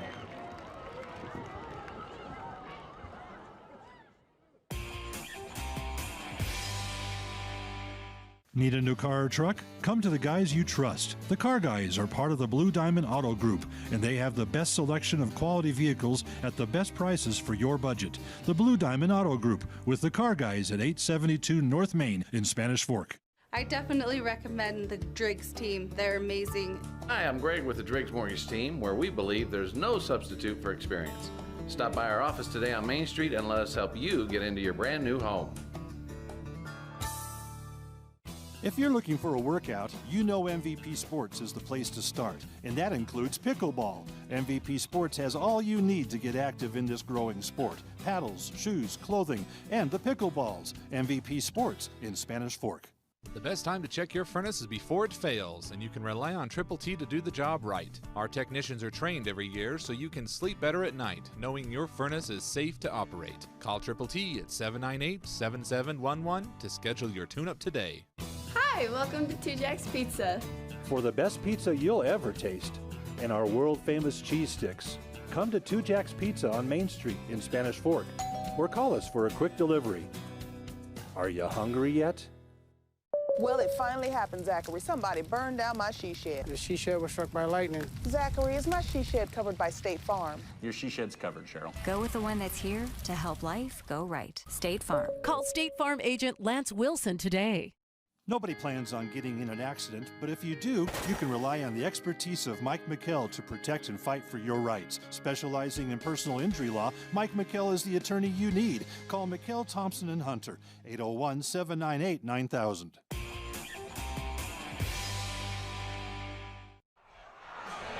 Well, back here at halftime at Springville, it's a 14-7 lead for Maple Mountain on top of the Springville Red Devils. Ryan Pickens alongside Chris Hurst as we get set and ready to go really for the second half here. Chris, let's go back to our Triple T heating, cooling, and plumbing keys to the game, because a couple of those keys have been really important in that first half. Yeah, the first one was bombs away. We haven't seen Hall get loose yet for Maple Mountain, but we have seen Best make a couple of big catches downfield. Second one was don't let the Red Devils control the tempo. Maple Mountain did exactly that. Springville had a couple of long drives there to own the first part of the first half, and then Maple Mountain took back control of the tempo, got a couple quick touchdowns, and then limit mental mistakes. We saw Springville have a couple of huge penalties that negated touchdowns, or this game might be 14-14. Instead, Maple Mountain leads 14-7, and Ryan, I looked it up at half. Springville leads this series 10-1. Last time Maple Mountain beat Springville was, I should say, the only time Maple Mountains beat Springville's 2012. We'll take a look, and they've never won here, I believe, at Springville. A couple scores throughout Region 8, a couple of interesting ones. Some great games going on. Of course, that's a 14-7 game here in favor of Maple Mountain. At halftime over at Spanish Fork, Provo leading the Dons 6-0. That's kind of unexpected as Spanish Fork seems. I thought their offense would score points and have a tough time stopping Springville, but I guess that's not the case. A couple other games here. Salem Hills has a bye this week, and then Wasatch up at Pleasant Grove. 3-0 lead Vikings. That one was back though. Last score reported was in the first quarter. So a really kind of an interesting one right there. We're getting ready for a second half. Chris, give me a quick key for both teams, whether who's going to come out on top. Well, I think for Maple Mountain, they have to get in a rhythm. You mentioned this. Once they fell out of rhythm, their offense just fell off a cliff. And for Springville, you got to stop holding and making illegal blocks downfield. We saw that hurt them, not only on 2 touchdowns, but on a couple of big pickups. And so definitely interesting. In fact, Chris, you take 2 of those penalties off the board, it'd be at least a 14-13 game, most likely 14-14, but you never know with the extra point sometimes in high school football. So we're set and ready to go here, Chris, for the second half, as Springville will kick to Maple Mountain. Zach Antonino will kick back deep to receive. Seuli back deep, and Teddy Wright back deep. It will be Wright taking it from the 8. He hands it back to Seuli, who will get across the 20. He's brought down around the 22-yard line. And so Maple Mountain will start it, and Chris, it's been all about the rhythm for the Golden Eagles. You have to kind of think, though, Maple Mountain, if they can get a couple of first downs, they can find a way to get that rhythm going. Yeah, and I wonder if they can get that rhythm by just handing the ball off to Waite, getting him involved early, which could open up some passing plays downfield. We'll see what their tactics are here, though, in a moment. Waite with both touchdowns on the night, 1 rushing and 1 receiving touchdown. Tyler Nelson now with 10 passing touchdowns on the year to only 1 interception. Nelson hands it off to Wade on first down and right into the thick of that Springville defense, as getting there was number 56, Pita Mave. Gets there on the stop. Yeah, great job by Pita Mate and the whole Springville defense playing sound assignment, sound football there, as they made sure that play didn't go for much, but Maple Mountain still got 2 or 3 there. 14-7 lead, Golden Eagles, start of the third quarter. Thanks for tuning in here on Spanish Fork 17. 3 wide receivers. Springville's played a lot of man in previous weeks. Tonight, though, they've played a lot of zone coverage. Whistles blow here on first down. And we'll see here whether we're going to have what the call. I think it's going to be offsides, Chris, against Springville. Seems to be the early call, if I'm seeing it right from the far side of the field. That's interesting. I didn't see anything, but, that's part of the problem Springville's had. They're definitely leading the penalty battle tonight, and that's not a stat you want to win. 2nd down and 2 coming up. The penalties and turnovers really are an interesting thing. We were at Spanish Fork last Friday night where the Dons lost the turnover battle but still found a way to come out on top. I think they lost that 3-0, and you usually don't win ball games in that fashion. Nelson back to throw, looking for an out route, has a man, that's caught. That's Brian Best, number 2, to the 43-yard line. That's a first down for the Golden Eagles. Yeah, Best just finds a little soft spot in the zone. Great pass by Nelson. Maple Mountain back in business. We'll see if they can get some rhythm going here. So first down and 10 for Maple Mountain. The wind's picking up here. It'll be interesting to see what happens as this game goes on, to see which kind of defense. That Maple Mountain defense was on the field so much that second quarter. The Golden Eagles offense had a really quick drive, but had really quick drives, I should say, in the second quarter. Nelson back to throw. There's a slant route. That's complete. Breaking a couple tackles is Sayuli. He gets outside. It's a foot race to the end zone, to the 10, to the 5, and it will be a Maple Mountain touchdown. Oh, great job by Sayuli. Breaking a tackle, getting to the outside, and getting in the end zone. That was a grown man play right there by Sayuli. And a big touchdown right there for Maple Mountain to come out on the opening drive of the second half and extend their lead out to 20-7. Yeah, that's I didn't get the exact yardage, but it was in the 58 to 60 yard range where the markers were. Seth Kromenhoek on for the extra point. Brian Best to hold. Snaps down, holds good, a line drive kick is through the uprights, and a big touchdown there for Maple Mountain to start the third quarter, as now, before Springville touches the football, they're going to be up 2 scores. And this is the kind of where you see sometimes it's great to defer to the second half and receive the football, Chris, because you had Springville there late in the second half or second quarter, having 2 touchdowns pulled back due to penalties, not come away with any points, and now you just put another touchdown up on the board. Yeah, and you did, and Springville's going to have to battle back. It's going to be key that they get some points here soon. It doesn't have to be on this drive, but they definitely have the time of possession, so we'll see if they'll be able to run it against Maple Mountain here. And I wouldn't be shocked if we see a little more of that Wildcat with Carbajal and Rig Trip in the backfield.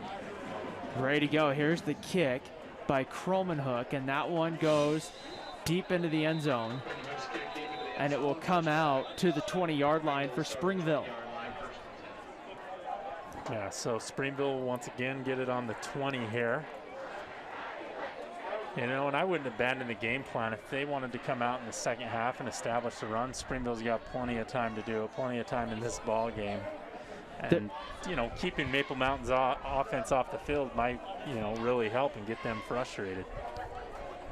We'll see here what Springville is able to do to start this drive. And they're going to go in the I formation on first down. Here's a pitch outside. Here's Rig Trip trying to get outside across the 30, across the 40-yard line, brought down close to midfield. A nice job by Seth Rig Trip right there, and a big first down for Springville. Yeah, it's something Rig Trip did at the end of the play. He could have went out of bounds, but no, he wanted a little contact and pick up a few extra yards. That's what you do in rivalry games, and Springville's going to see if they can mount a comeback here. Teddy Wright on the tackle there, but it's a first down here for Springville. And that's one thing you get in the second half of these games, Chris, that Springville offense can use some clock. Here's a carry again up the middle. That's Rig Trip again.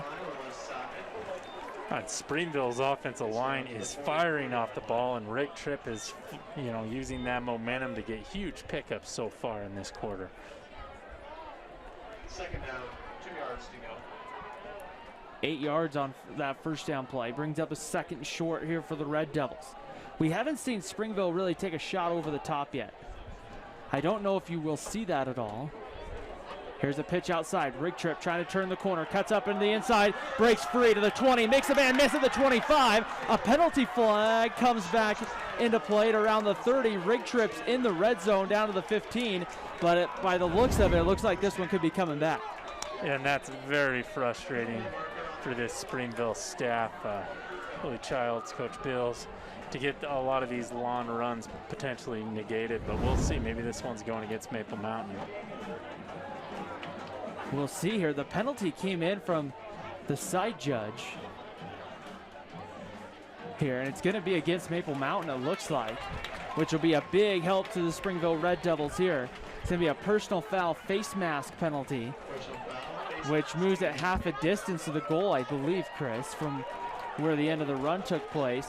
And Springville in the Driggs Mortgage Team red zone, and an opportunity to respond here in the third quarter. Yeah, for sure. Now they're first and goal here inside the 10, and I would probably just pitch it to the outside rig trip and let them run in the end zone if I'm Springville here. Carvajal in. He will fake it to rig trip. Carvajal keeps it, hit around the 5-yard line. He'll get down to about the 3. And the Springville definitely found something here by just pitching the ball to the outside and using their speed to beat Maple Mountain to the outside. Nothing too fancy coming from Springville on this drive, but they've been very, very efficient. I don't know if there's a better word than efficient, but that's the word that comes to mind. Well, they've just kept it on the ground and have had huge chunks of yards. Carvajal ready to go here from quarterback. Rig trip in motion. This time there's a bad exchange. Ball's loose, and the question's going to be who got back on top of it. I think Springville did. Maple Mountain is saying they have it, and they're kind of sorting it out right here. And Maple Mountain says they have it, and they do. Maple Mountain football. Springville turns it over inside the 10.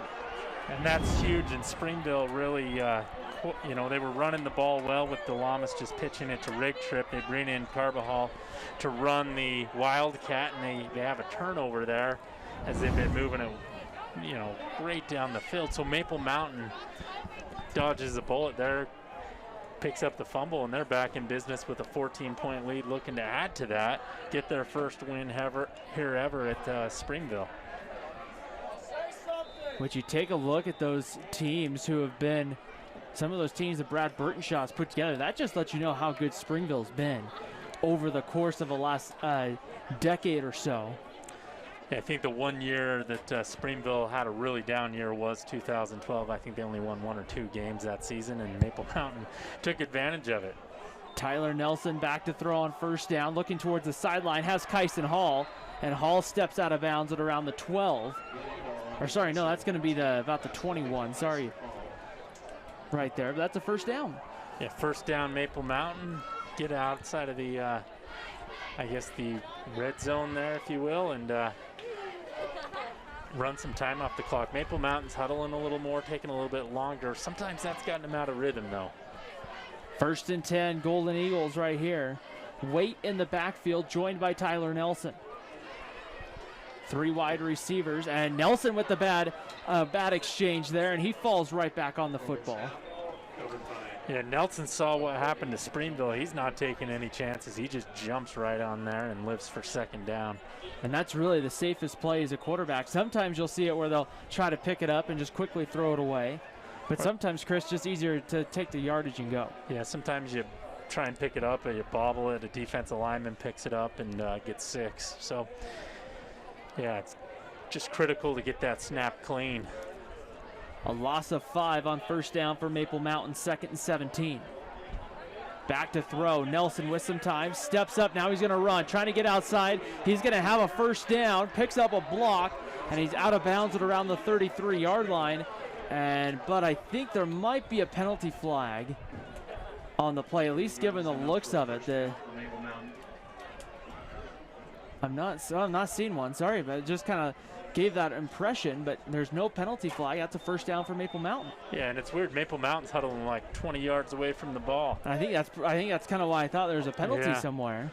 It's because I immediately saw a lineman start to walk. Springville used a spy on that last play, Clement, but Nelson just ran away from him that time. First down and 10 from the 33-yard line. Here's a give to Waite up the middle. Waite makes one man miss and gets to about the 40-yard line. Thomas Waite with 2 touchdowns tonight, definitely making a push for our MVP Sports MVP of the game. We'll name that player in our post-game show coming up at the conclusion of this one. Yeah, he's definitely, him and Tyler Nelson would have to be the two leading candidates to this point in the ball game. Brian Bess, a little dark horse in third right now. A lot of football to go, who knows? 2nd down and 2, ball on the Maple Mountain 41-yard line.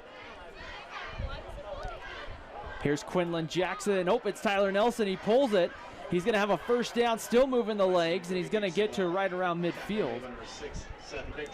That had us fooled along with the Springville defenders, but Maple Mountain is moving the chains consistently, started deep in their own territory here, and they're getting in that rhythm we saw them catch in the second quarter. Seth Rigtrip there on the tackle. He's been all over the field tonight for Springville. 1st and 10, ball on the 49-yard line right here for Maple Mountain, just about to midfield.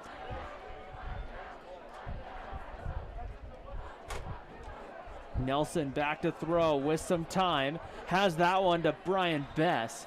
And that one's caught to the Springville 48-yard line. So a short pickup there on 1st down. Yeah, and Bess was just bracketed that time by Mortensen and number 29 for Springville, but great job of hanging on to that tough catch. I think it's Conga. 2nd down and 7 coming up. Ball on the 48-yard line. 5:09 to play here in the 3rd quarter. Maple Mountain chewing up some good clock here on this drive. Springville had driven inside the Golden Eagles 10-yard line, and then a fumble ended the drive for the Red Devils. Nelson rolling out, looking for a receiver towards the sideline. Has a man down there. That is caught. That is complete to number 32. That is Sean Pearson, the 6'5" wide receiver on the catch, and a big play there for Maple Mountain. And Maple Mountain with a lot of weapons that time features Pearson, but man, if you're Tyler Nelson, the senior, you got to be loving this season. There is so many guys to throw the ball to. We saw Sayuli break a huge catch. I should mention he's probably a candidate for the MVP Sports Player of the Game as well. 1st down and 10, ball on the 27-yard line. 4:47 to go here in the 3rd quarter. Golden Eagles have 2 in the backfield here with Tyler Nelson. It's Thomas Waite and Quinlan Jackson.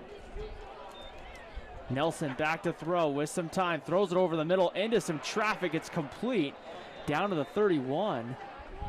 And that is Sayuli there on the catch. Now, minimal gain that time, but keeps the clock running a little bit. And I don't know if Tyler Nelson would have waited a few more seconds, Chris. He may have had a receiver open over the middle. Yeah, there were a couple guys, though, running around the end, so limited time there. Springville's doing an okay job of bringing the pressure. If they could bring it a little sooner, it might just disrupt this passing game, though. 2nd down and 9 coming up. Nelson directing traffic. And now, I think we have a timeout or a penalty flag down. That's going to be a delay of game, it looks like, against Maple Mountain. That'll bring it back 5 yards. They were a little disorganized. Maple Mountain's doing quite a bit of substituting as well.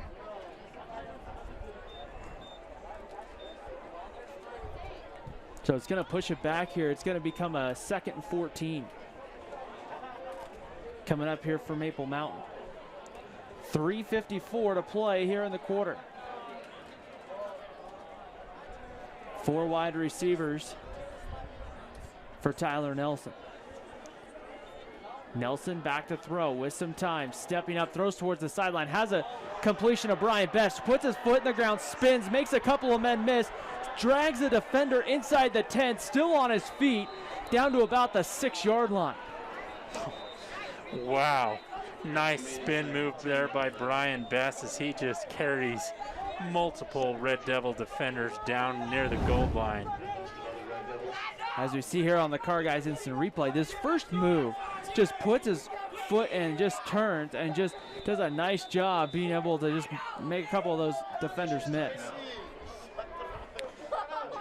So right here, ready to go. Right here, 2nd and 14, ball on the 31-yard line. And I think we have an injured Red Devil on the field. Let's take a moment here to thank our sponsors here on Spanish Fork 17 for making this broadcast possible tonight.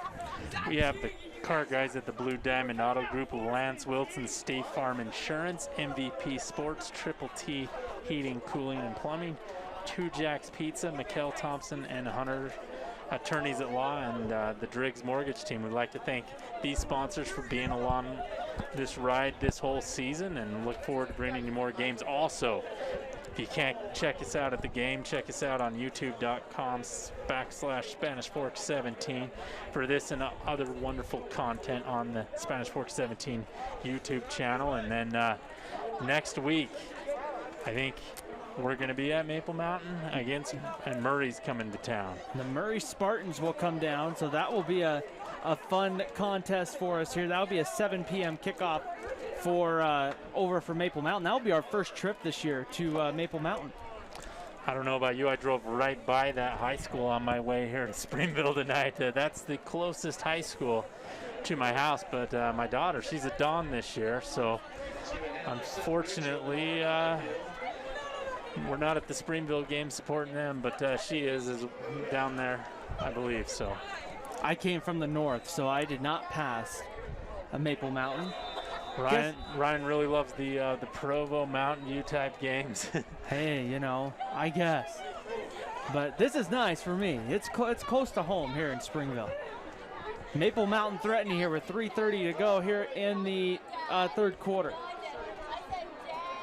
Quinlan Jackson in the backfield, joined by Tyler Nelson. And penalties fly here on the play, and that's a position you don't really want a procedure call coming off of a timeout or a break in any kind of action. Instead, that will back Maple Mountain up. Yeah, 5 yards. Maple Mountain, a lot of, let's see, false start there, they're calling it. It will be 1st and goal, Golden Eagles. Ball will be on the 10. I don't believe it doesn't look like they can get a first down. It's a 1st and goal play coming up right here. Nelson from shotgun with 4 wide. Back to throw, throws the inside slant route, and that goes complete to Kyson Hall. So they get about 4 out of the 5 yards they lost on the penalty, so it'll be 2nd and about 5. So bring up, they'll give them 4 to the 6, it looks like. But you have to kind of wonder if that slant right might be there, Chris, or some kind of, I think they're calling it like a rub route where they bring the outside receiver across and the inside receiver back to the outside. Got to be careful. That can also be offensive pass interference. I wouldn't be surprised if we see the ball go to Waite here on this play. Waite and Jackson in the backfield. It will be Waite trying to get outside. Breaks 1 tackle, breaks a 2nd tackle, and then a whole host of Red Devils get there. Udall, the first one there to kind of slow down Waite and then wait for the rest of the defense to get there. And now a big 3rd down coming up. And Chris, you talk about this from Springville. If they could find a way to stop Maple Mountain, they could really, to keep Maple Mountain off the scoreboard, a big momentum swing. If you can hold them here, force a field goal, keep them out of the end zone, that would keep Springville in this ball game. Of course, a field goal still makes it a 3-possession game here. So if you're Maple Mountain, you do not want to turn the ball over in this situation. Now the clock going under 2 minutes here in the 4th quarter. 3rd.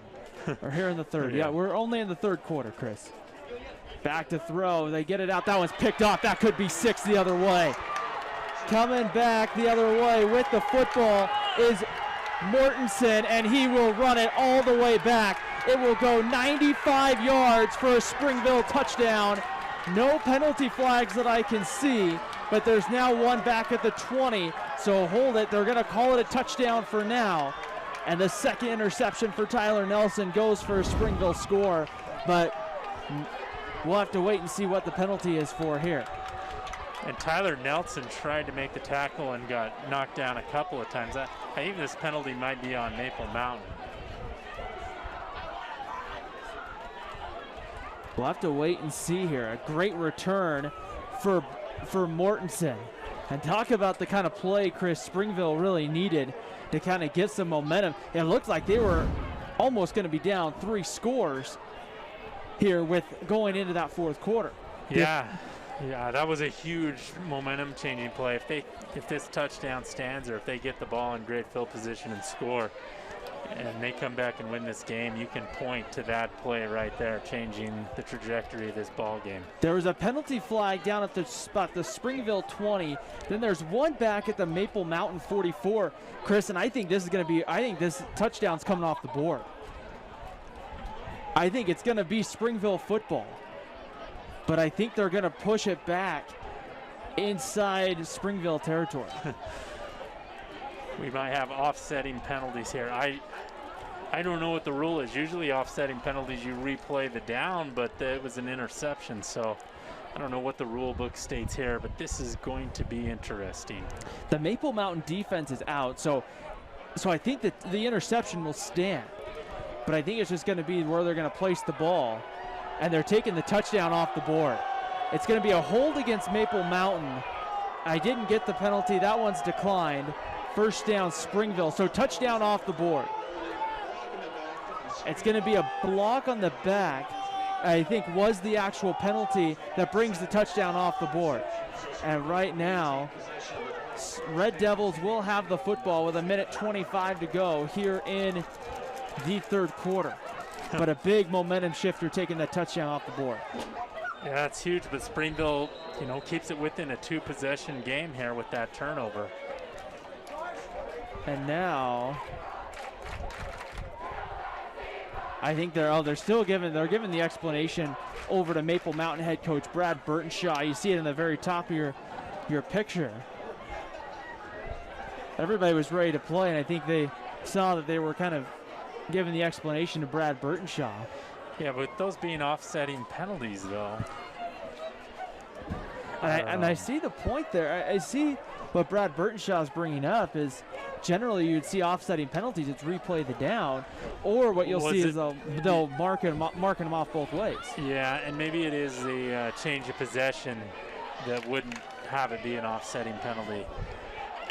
But Springville dodges a bullet, though. I know they didn't get the touchdown. Still gets the ball, and they've been running it well here in this second half. So I imagine we're going to be seeing a lot of rig trip. I would think. I mean, that's been where their bread and butter has been here in the second half. The only question is, do you pitch it to the far side of the field or the near side of the field? It's a rig trip. I mean, it's been that simple here in the second half. The explanation's been given to Brad Burtonshaw. Willie Child, though, over on the Springville sideline, still having, or was anyway, I think the conversation's about over even on that Springville sideline. And whatever that penalty was there, it must have been a lot ways from the ball and probably didn't even affect the play. Here's Rig Trip on the carry, gets around the corner, first down into Maple Mountain territory. Breaks a couple tackles before being thrown out of bounds around the 32-yard line. And Seth Rig Trip right back to where he started with a big carry on first down. Yeah, we just see the outside run again to Rig Trip, and if you're Maple Mountain, you've got to do a better job of containing that corner because Rig Trip has done that 3-4 times in this quarter alone. First and 10 Red Devils at the Maple Mountain 33. And Springville, last time they were down in this area, had a red zone turnover that negated a touchdown for them as well. So here's the pitch. They immediately got to the quarterback there. Rig Trip trying to turn the corner, makes one man miss before getting hit. They're going to say Rig Trip was down when the ball came out. And now it'll be second down and about 5 coming up here for Springville. And Delamis just got knocked down pretty hard on that play. We'll see if that affects his ability to throw later in this game. 31 seconds on the clock here in the third quarter. Springville driving, trying to get back within a score. I formation set, Rig Trip, the deep back. Give straight up the middle. Rig Trip's got the first down to about the 21-yard line with 14.5 seconds to play. And we'll see if we get another playoff here in the third quarter.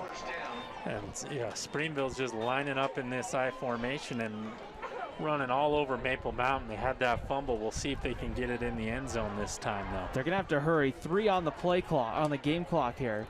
Delamas under center. They're not going to get it off, and that will end the third quarter. We've reached the end of 3 here from Springville. Maple Mountain 21, Springville 7. It's high school football in Spanish Fork 17. If you're looking for a workout, you know MVP Sports is the place to start, and that includes pickleball. MVP Sports has all you need to get active in this growing sport. Paddles, shoes, clothing, and the pickleballs. MVP Sports in Spanish Fork. The best time to check your furnace is before it fails, and you can rely on Triple T to do the job right. Our technicians are trained every year so you can sleep better at night, knowing your furnace is safe to operate. Call Triple T at 798-7711 to schedule your tune-up today. Need a new car or truck? Come to the guys you trust. The Car Guys are part of the Blue Diamond Auto Group, and they have the best selection of quality vehicles at the best prices for your budget. The Blue Diamond Auto Group with the Car Guys at 872 North Main in Spanish Fork.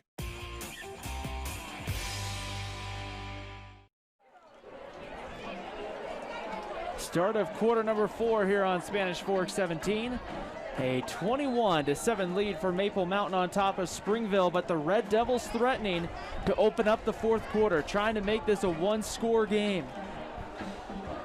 They've had 2 rushing touchdowns called off the board due to penalties. Then they had a pick 6, a 95-yard pick 6 called back. Red Devils under center. Here's the give. It's rig trip straight up the middle. Simons on the tackle from behind, but rig trip down to about the 15. And Springville has not thrown the ball here in the second half. They haven't needed to, and this game is going by fast. We've had limited possessions, long drives, and turnovers in the red zone. We've had quite a few penalties, and usually, Chris, when you start getting to the penalties, the number that we have tonight, usually you start to see the game slow down.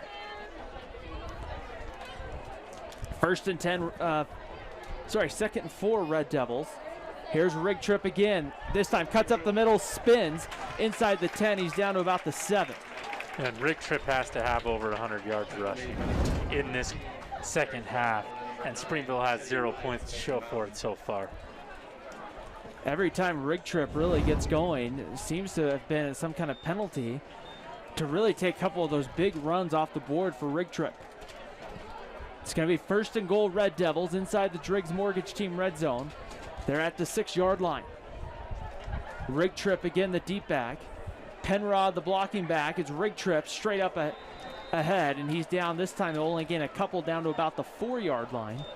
Brings up second and goal from the 4. And this looked like right before that Tyler Nelson interception that it could be a blowout, but that interception's turned out to be huge in Springville. They can get it in here and get a stop. They can really setting themselves up for an opportunity to win this ball game. It's been a game of really momentum shifts, Chris. Momentum goes one way, big play the other way. Here's the pitch, rig trip inside the 5. He's going to be down to about the 1.5, maybe the 2. Once again to set rig trip. They might go Carbajal here. As I see, we'll see if they go Wildcat or something like that. I don't think they're going to, but we've seen him quarterback sneak it Springville a couple of times in the first half on this side of the field. So we'll see right here. Delamas does have 2 rushing touchdowns on the year. I formation set. Here's the pitch. Rig trip kind of tripped in the backfield, and it just kind of stopped his momentum, and that's going to bring up 4th down and goal. And Trevin Hubbard there on the tackle. Yeah, I was going to say, great tackle by Hubbard that time. And if you're Springville, you can't get the ball in the end zone. You've been able to run the ball clear down to the 5 here in the second half and come away with no points. But I imagine we'll see rig trip here again. I formation. This could be close to ball game. 4th and goal from the 3. Springville needs a touchdown here. Delamas, keeper, throws over the middle, has a man caught, touchdown, Red Devils. And that is going to be Penrod, number 7, on the touchdown. touchdown. Yeah, great job by DeLamas avoiding the pressure, finding Penrod in the end zone, and Springville's cut this to a one possession lead for Maple Mountain. So the extra point will come on, as there seems to be, I think there's an injured Red Devil on the field, right around the goal line. Or no, in the back of the end zone. That I believe is Penrod.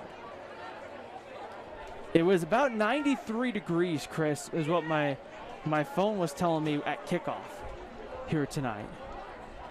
And Penrod able to get in. They just get him initially just right out and get some water going in him right here. And is that number 2? Is that Mortensen that's back there?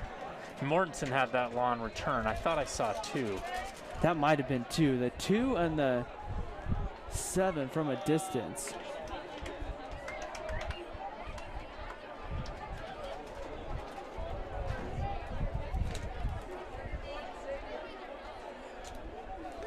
Either way, hopefully it's just a cramp and nothing serious. And it's kind of what it looks like. They're running a bunch of kind of water over there. And yeah, if you're Maple Mountain, wow, this is a real change of events with that turnover. Instead of going up 3 possessions, it's a 1 possession game. Not very many possessions in this game, though. Both offenses have been efficient, have held onto the ball, and had long drives. I guess what could be said is the defenses have struggled, even though it's a low-scoring game. Right here, we want to remind you, coming up next Friday night, September 11th, the 7 p.m. kickoff from Maple Mountain High School. It will be the Golden Eagles taking on the Murray Spartans, and that isn't quite the last non-region game for Maple Mountain. They have one other one, but a kind of a chance for them to have their region game, Chris, jump out of region for a week and then jump back in. Yeah, they have their big rivalry game, and then they play Murray, and should be an exciting game. We'll see if that high-octane Maple Mountain passing game shows up next week as well. So right here, still kind of waiting, and that is Mortensen down in the end zone, not Penrod. So Mortensen down right there in the Mortensen right here. Ready to, he's in the back of the end zone there. That's just a really kind of tough, that's just a tough injury to have happen. But like you talked about, hopefully it's just a cramp right here with a little over 9 minutes to go. Kind of a back-breaking touchdown for the Red Devil, or for the Maple Mountain Golden Eagles, because now it kind of changes the momentum shift. Now you got to go back on offense and try to find a way to answer. Yeah, you do for sure. I guess question, probably not onside field terms or whatever. So right here, we'll get ready for the extra point. I would imagine right here, you're going to see the extra point coming on. Getting ready to come on to kick. And I'm sorry, they're not going to, Springville looks like they're lining up, Chris, to go for 2. Or they're going to shift. DeLamas at quarterback, he's going to throw. They're going for 2. Has a man out there, it's caught, and it's good. That's Cole Clement for the 2-point conversion. And it's 21-15, so now that makes this thing really interesting here the rest of the 9 minutes and 11 seconds. That's a rivalry game. Springville offense has been moving it well. Figured let's go for 2 and get this crowd back into it. 9:11 to go. The pressure is going to be on Maple Mountain to see if they can get some points, because they cannot stop the run. Let's take a minute here on Spanish Fork 17 to thank our sponsors here for making this broadcast and many other broadcasts possible. We got the Driggs Mortgage Team, Mikhail Thompson and Hunter, attorneys at law, 2 Jacks Pizza, Triple T Heating, Cooling, and Plumbing, MVP Sports, Lance Wilson State Farm Insurance, the car guys at the Blue Diamond Auto Group. We would like to thank these sponsors for making this broadcast possible tonight. And Man, what an exciting game we have here. One possession game. Anybody can win it. We're in the fourth quarter. You can't ask for much more than this. Another exciting game over at Spanish Fork High School. Start of the fourth quarter, Chris. 7-6 Dons on top of the Provo Bulldogs. And that kickoff's going to go deep and come into the end zone, and they're going to Sayuli went to bring that one out, and then he was quickly told, no, that's too deep in the end zone. Well, 1 inch is too deep. I guess he kind of looked like he caught it at the half-yard line and took a step back. The official disagreed. Maybe if you step back into the end zone, it's a touchback. Either way here, but we'll see if Springville's offense can answer. Or excuse me, Maple Mountain's offense can answer here. We saw Springville's offense just answer. 21-15 lead for Maple Mountain. 9:11 to go, fourth quarter. Rivalry football at its best, coming down to the wire. 4 wide receivers. Nelson gives to Waite on first down. Waite will get a couple of yards through the middle. But really, after Thomas Waite had a great first half, Chris, that Springville defense has really tightened up, especially against the run. They have against the run. Maple Mountain's been able to move the ball efficiently through the air, and Springville hasn't. It's only thrown 1 pass, and it resulted in a touchdown. And I guess if you want to count the 2-point conversion, 2 passes there in the second half. Tyler Nelson joined by Waite again in the backfield. Maple Mountain spreading the field here with 4 wide receivers. Back to throw with some time. Puts that one out towards the sidelines. That one goes incomplete, trying to get it to Brian Best. And right here, Chris, that's one thing with an offense that you throw the football. Incomplete passes here in the fourth quarter it's gonna stop that clock. Yeah, and what's going through Tyler Nelson's head? He just had that turnover that would have really put this game out of reach. But at the same time, now it's 3rd and 7. Is he gun shy, or has he got the confidence to make a big throw here on 3rd down? 3rd down and 7. Maple Mountain looking for the 30-yard line for a fresh set of downs. I don't know if you want to give the ball right back to Springville. 2 wide receivers to the top of your screen at home. Nelson rolling out, takes the snap, stops, comes back to the other side. Now being chased from behind, looking downfield, trying to direct some traffic, picks up a block, has a first down across the 30, stays on his feet and takes a punishing hit around the 40. My goodness, does Nelson make a play out of nothing here? Nobody's open downfield. Springville gets good pressure on. He outruns the entire defensive line there. Nelson does, and gets a couple of big blocks to pick up a first down and more. He gained, I don't know how many yards he ran for on that, because 107 maybe? Because he ran backwards and forwards and side to side, but quite a bit of running back and forth right there for Tyler Nelson. It was just the desire to pick up the first down and move the chains, because he gives up at any time on that play, and Springville was going to have him for a sack. 1st and 10, ball on the 40-yard line for Maple Mountain. 7:40 to go, fourth quarter. 3 wide receivers. Here's Nelson setting up the screen pass, gets it out. Here is Saili trying to get out in space, breaks 1 tackle, breaks free. Across the 40 to the 30, it's a foot race to the 20. He's trying to outrun the defense. He's pulled down from behind inside the 5, but it's 1st and goal Maple Mountain on about a 55-yard screen pass. And Saili's got to have 100 yards after catching the ball. And then, he was going to go in the end zone. We'll see this on the Car Guys instant replay. He's on his way to the end zone, and then he lifts his hand up and takes his foot off the gas and possibly gives up 6 points. Starting to celebrate, Cole Clement able to chase him from behind. Nonetheless, 1st and goal for Maple Mountain. Now a big stop needing to come from the Springville Red Devils. In the Driggs Mortgage Team red zone, looking to try to score again. Yeah, both teams have had turnovers here in the red zone. Getting points is critical here for Maple Mountain. 1st down and goal from the 5-yard line. Sayuli in motion, gets it on the reverse, tries to get outside, and Springville stops him. A penalty flag comes in, and that's going to be a face mask against the Red Devils. That'll keep a 1st down, move it half a distance to the goal there, and we'll replay 1st down. You're going to see it right in, right there. Cole Clement just tried to wrap up and just got the face mask of Sayuli right there. But there could be penalties going both ways here. The officials taking some time here to discuss this penalty. We'll see. We're going to have personal foul, face mask, Springville is the call. So that will be, I believe, half a distance and an automatic. It'll be an automatic first down and half the distance, I believe. And Maple Mountain will get to live another day. I'm rolling Tyler Nelson out and telling him, hey, if there's not a wide open pass, let's just run it into the end zone with your athleticism. Nelson and Waite in the backfield. Thomas Waite with 2 touchdowns tonight. Nelson back to throw, looking for Waite for number 3. He is in. Touchdown, Maple Mountain, from Tyler Nelson to Thomas Waite.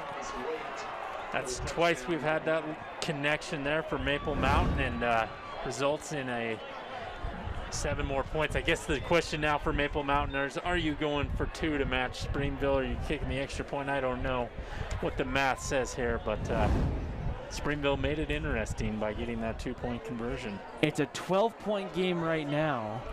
So really, I mean, we'll see. It kind of from the looks of it, Maple Mountain, I think, may end up having to take a timeout here.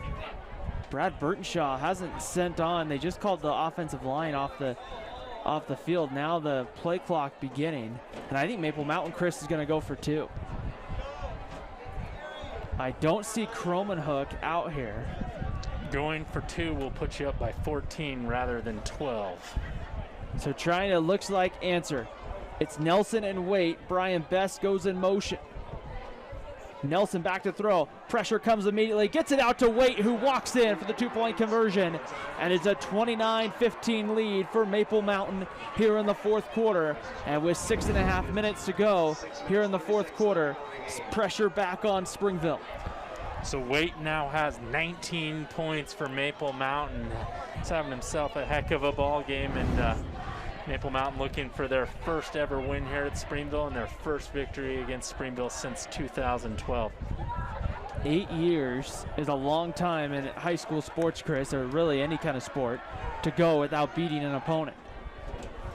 Yeah, we have a similar situation in the state of Utah going on at the collegiate level, where it's been quite a ways, even longer than that. I think 2008 was the last time BYU beat Utah, and that's a point of contention in a lot of conversations. Seth Cromanhook to kick it away, and he kicks this one deep, and that one goes into the end zone. It will come out to the 20-yard line. So 6.5 minutes to go here in the 4th quarter. And now looking to try to see if they can if the Red Devils, Chris, can get some kind of offense going to see if they can answer. Yeah, and my question for Springville is, are they going to continue to just run it to the outside? Do they feel like there's not enough time to do that and they're going to have to open it up with Delamas in the passing game? Not sure. But they have only thrown 1 pass here in the second half. They were pretty successful earlier on with being able to throw the football. Delamas pressured from behind, throws it out there, incomplete. Trying to, I believe, get it out to Penrod. Rig Trip, and it brings up 2nd and 10. And that play was disrupted by Maple Mountain's defensive end. I think it was Hubbard there getting pressure on Delamas. 2nd down and 10. So really, Chris, you're looking, if you're Springville, you're really looking to try to get some kind of points here on this drive, I would think. Yeah, you need to. Well, you're running out of time with 6:24. I'm going to Rig Trip, though. I'm pitching him the ball. I don't know. It's worked so well. High snap. Delamas is going to pick it up. Now runs out of the pocket and just throws it towards the Maple Mountain sideline. And that will should bring up 3rd down. And one of the points of emphasis was grounding this season. And we did see Mitchell in the area as receiver for Springville, so good call, no call there. But I was wondering what it was going to be when there was no receivers in the area, and Mitchell was sprinting over there, though. And that's definitely one thing that's kind of a tough call for the officials, Chris, because that's really subjective sometimes of how close in the area was he. reading the rule, I didn't see it has to be within 3 yards or something like that. 3rd down and 10 coming up. It might be in there, who knows. 3rd down and 10 coming up, ball on the 20-yard line, penalty flags, and this, I think, might back the Red Devils up. Yeah, Maple Mountain shifts to the right side of your screen. Springville's offensive lineman jumps, and that'll cost Springville 5 yards. They were rolling on the ground in this drive. You haven't seen that with Springville, as they've had to kind of press and move more to a passing type offense. So a procedure call going to go against the Red Devils, and the last thing that Springville really needed, Chris, was already being a 3rd down and 10, but now you put yourself in a 3rd down and about 15. Back at your own 15-yard line right here. 4 wide receivers ready to go. Sorry, 5 wide receivers. Springville looks like they might be looking to take a shot. Delamas completes that one out, and that is complete out to Antonino on the catch, and Antonino going to get across the 20, but now it's going to bring up about 4th and 9, and this is really kind of one of those tough calls for head coach Willie Child, because not really in the best spot, Chris, to go for it, but with 5.5, with just under 6 minutes now, and you're down 2 scores, you kind of need to get a first down. They need a first down in the worst way here on this play. This is pretty much 4th and the ball game for the Devils. Delamas back to throw with some time. Pressure comes, throws over the middle, has a man. That ball was high. Penalty flag comes in, and Springville may get 15 and a fresh set of downs. Completely unnecessary play there by Maple Mountain, as the ball was well overthrown. The receiver was not going to get it for the Red Devils, and instead he just clocked the guy and forced the official's hand to make the call.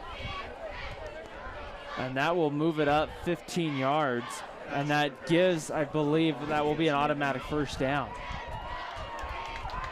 But I can't remember at the high school level, Chris, as if it is, but if it isn't, it still is, because they only needed like 9 yards. Nonetheless, first down works in this case. Thanks, Chris. I was looking to see where the ball was marked, and then I realized it was 9 about the time you said that. Nonetheless, big first down here for Springville. Yeah. 5:32 to go. Red Devils looking to try to score quickly.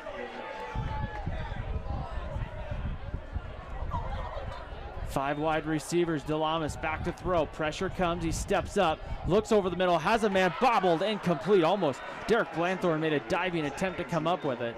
Zach Antonino, the intended receiver, brings up 2nd down. Yeah, and great coverage by McAllister there. Was a little step behind in his zone coverage, but got there quickly to dislodge that ball.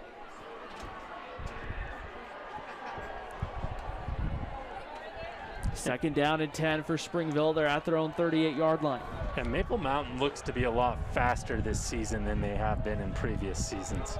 Especially when you look at that secondary. Only bringing a 3-man rush. Straight up the middle, not much going on there for Delamas up the middle on the carry. Yeah, Hubbard comes around from his defensive end position, cleans Delamas' feet up, and it's 3rd and long again here. 5:06 to go, 4th quarter. Springville with all 3 timeouts. But first off, the Red Devils really need points and really a touchdown. A field goal still keeps it a 2-possession game. Back to throw. Delamas. Pressure comes from the backside. Hit as he throws. That one's high and incomplete, looking for Clement.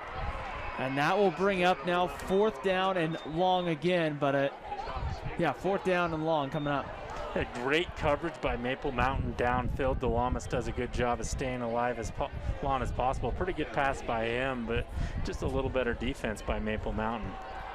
A lot of Golden Eagles in the vicinity there trying to get it to Clement. And really, Cole Clement had a great first half, a rather quiet second half, mainly because it's been all Seth Rigtrip. Yeah, and I imagine we won't see Wright on this play for Maple Mountain interfere with the receiver. It's 4th in the ball game again. Pressure comes, wide open in the flat. That's complete. It's going to be close to the marker. I believe that was Penrod. And that's going to be, I think, it's going to be close to the marker, Chris. I think he got it, and that would be back-to-back fourth down conversions, and he's clearly got it. Yeah, I was going to say, like, I pulled up looked at it through the binoculars, Chris, and it was almost a full football length there for the first down. Yeah, Springville still barely hanging on to this ball game. They've been aided by a pass interference penalty on fourth down and a fourth down conversion on the last play. 1st and 10 from their own 48. Pressure comes, stepping up, going down, and sacked there was DeLamas. Yeah, great job by Brett Keene of Maple Mountain getting in there, getting the sack that time, a 2 Jacks Pizza sack. And Springville is just not getting any production here for 2nd and 3rd, and have really just been lucky or bailed out on 4th down there. 2nd down and 14. DeLamas has a hard time with the snap, has to do something with it, throws it up downfield, batted away right there, and there's a penalty flag that comes in, and that's going to be, I think, potential another pass interference, and this one might go against Cole McAllister. Yeah, I don't know. I think it would Springville. I don't know what you call here, because Antonio had Maple Mountain's jersey there early on. I don't know what the official saw. I saw like simultaneous pass interference. Well, back to back, I don't know. You could call it either way. That might have been a spot where you would have seen some officials just call a no call and just move on, you know? You're right. Instead, it will be 1st down Springville at the Maple Mountain 41. 3:43 to go, and this is definitely turning into a must-score drive for the Red Devils. Here's DeLamas, quarterback keeper, straight ahead. Gets a couple of yards. Yeah, Hubbard again. Oh, sorry, that was number 17, not Hubbard. Andrew Jensen with the tackle that time for Maple Mountain, forces Springville to call a timeout. But you can feel Maple Mountain's defense turning up the intensity. They kind of were getting beat off the ball by Springville there to start the second half. That's not happening anymore. So now, it'll be 2nd and 8, 3:37 to go here in the 4th quarter. And what an epic comeback this would be for Springville if they're able to pull this one out. As they would, you know, I'm guessing if they score here, they're going to have to get the onside kick and score again. We need to create the Spanish Fork 17 win probability like ESPN has it. I have Maple Mountain at a 91% win probability, right? No math behind that at all. We'll see what happens right here with 2nd down coming up. I'll let you, Chris. That'll be your thing. You just take the probability meter. Oh. 2nd down and 8 coming up. 3:37 to go here in the 4th quarter. 2 timeouts left for Springville. That was a big timeout to use offensively. Back to throw. DeLamas pressured, sets the screen pass up. That's complete. Here's Rigtrip. And Rigtrip gets inside the 35 to the 32. Maple Mountain saying the ball came loose, and that it's Maple Mountain football. But I think they're going to say Springville was down before the ball came out. And Rigtrip's been playing hard, but he's going to be sore tomorrow. He's had a lot of catches, a lot of runs today. And let's see. You can't tell from that angle.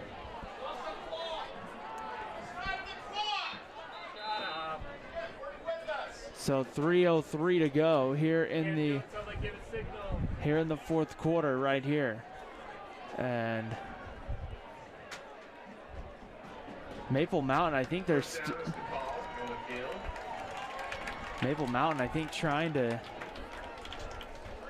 they're still trying to talk about, I don't know if they're trying to say it was a fumble or what still. Right here, the officials having a conversation, and I think they had to try to I think the officials wanted to add just a little bit of time back to the clock, but I have no idea what's going on. I guess Springville picked up a 1st down. They moved the chains. So 1st down, Red Devils to the 32-yard line. Springville trying to drive. DeLamas back to throw with some time. Takes a shot over the top. Batted incomplete into double coverage. McAllister and I believe Teddy Wright were the two right there looking for Antonino, and that brings up second down. Yeah, and if you make that pick for Teddy Wright that time, you're pretty much just running the ball for Maple Mountain and trying to run this clock out. Instead, Springville survives again, really keeping things interesting. Well, we talked about it, Chris. We could see a lot of points for Maple Mountain. We could see Springville control the clock. And right now, we've seen a little bit of both throughout the course of this contest. 3:03 to go. DeLamas back to throw. That one's going to be thrown to the sidelines. That's complete. Pushed out of bounds inside the 20. Oh. As Antonino there picks up the first down. And I think Jensen didn't know where he was on the field, and he'll pick up a late hit as he just thought he was pushing the guy out of bounds that time. But Antonino was already well out of bounds. So with 2:58 to go here in the fourth quarter, it's going to be a penalty against Maple Mountain. That's going to move the move the Springville Red Devils, I think, close to half a distance to the goal. So it's going to put it, I think, somewhere around the 10. Right here. So a good opportunity here for Springville inside the Driggs Mortgage Team red zone. Looks like they can't pick up a first down. They're dropping those sideline markers. DeLamas back to throw, steps up, quick out route towards the sideline. That one goes incomplete. Looking for Antonino again, who's had a busy second half. And Simons decks DeLamas. DeLamas has gotten beat up by this Maple Mountain defensive line tonight. Second down and goal from the 10-yard line. Camera's shaking, the students are jumping. They're still in this ball game. This has been a great high school football game tonight for sure. The wind's starting to pick up here in Springville. Red Devils threatening, ball on the 10. DeLamas on some kind of a reverse, gives it back to Carvajal, and that won't go for very much. In fact, it might have lost a yard or two. Timeout going to be called by Springville. That's the second Red Devil timeout, Chris. They have one left. At this point, if you're Springville, it's get in the end zone, then you probably have to go for the onside kick. Yeah, well, you're running out of timeouts, you're running out of time, so it's critical for Springville to figure out how to get in the end zone. We've seen Penrod and used in this side of the field last time when Springville got down close, so Maple Mountain has to keep an eye on that fullback. So with 2:47 to go here in the fourth quarter, we'll see what Springville can come up with here. At the conclusion of our game tonight, we'll have our post-game show, our MVP Sports, MVP of the game. We'll have another exciting one next Friday night we'll be at Maple Mountain next Friday night for the Murray Spartans and Maple Mountain. Should be a fun way to start the weekend, I should say. Yeah, and this has been a great way of starting the long Labor Day weekend. So it's been a good start to the high school football season. Some concerns regarding COVID, but we've only had a few games canceled, so knock on wood, it's been a great start to this season. I think this was the first week no games were canceled throughout the state. Back to throw, DeLamas steps up, has some time, looking downfield, breaks a tackle, and then he'll be brought down back at the 11. Great job by Bliss making sure DeLamas couldn't throw, but DeLamas stays on his feet, gets a few yards here. Now we have a timeout on the field. I think it's an official's timeout. Timeout Springville. So Springville will use their final timeout right here. And on fourth down and goal, really, and ball game on the line, Chris, you have to kind of look at what are you going back to right now if you're the Springville Red Devils? I'm looking for Clement, the tight end.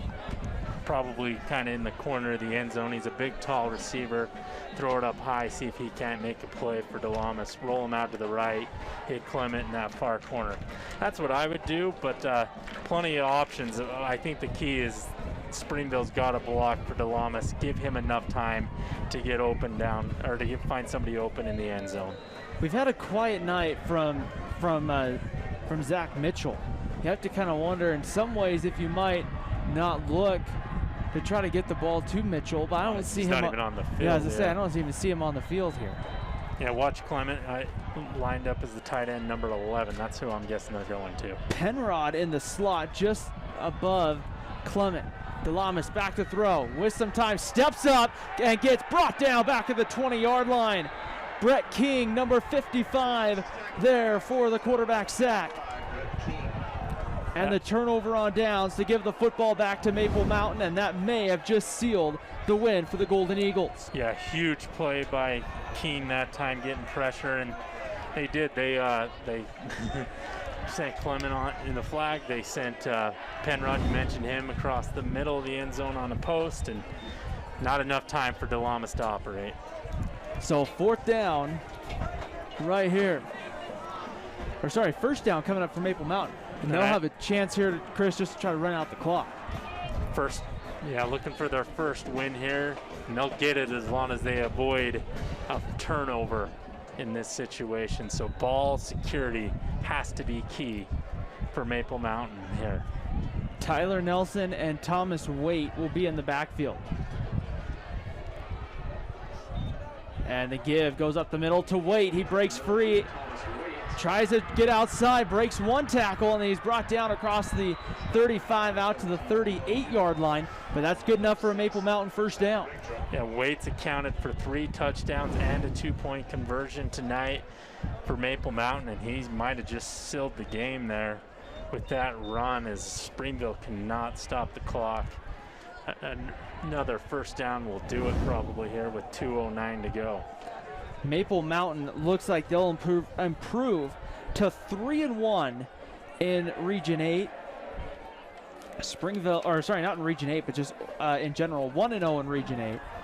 Springville, believe that drops the Red Devils to 1-3. Yeah, 1-3 and a couple of tough losses to start the season. Waite gets the call again. Another first down run across midfield to the Springville 40 down to about the 39-yard line. Fresh set of downs, and now, Chris, you're really in a spot where you can almost just, maybe not quite take a knee. But with no timeouts, we'll have to wait and see here. Minute 26. Yeah, I think they can take a knee, but I'd probably run one more play just to make sure. It's tough because we don't have the play clock here at Springville. So right here, it kind of looks like Tyler Nelson may just take a knee right here. Thomas Waite joining him in the backfield. Nelson from shotgun. Gives to Waite right up the middle, and that's going to be probably another 4 yards there on first down. And they definitely can take a knee at this point as we're under 50 seconds to go. Kevin Kalamalu on the tackle. And with 38 seconds, that clock running, Maple Mountain, Chris, for the first time since 2012, is going to beat the Springville Red Devils. Yeah, huge program win here for Maple Mountain, as their only loss was to Pleasant Grove. That was by 5, so Maple Mountain setting themselves up for an excellent season. Maple Mountain only has to snap it one more time. Nelson back to throw, and they're going to go deep down the sidelines looking for McAllister jump ball. That one goes incomplete. I guess they want to run up the score here tonight, and so they'll throw it deep on second down, and they'll have to go one more time because there's 9.3 seconds to go. So right here, 3rd and 6 coming up. 9.3 seconds to go here in the fourth quarter. Right here. We'll see what Maple Mountain does here on this 3rd and 6th play. And now, Chris, it looks like the victory formation for the Maple Mountain Golden Eagles.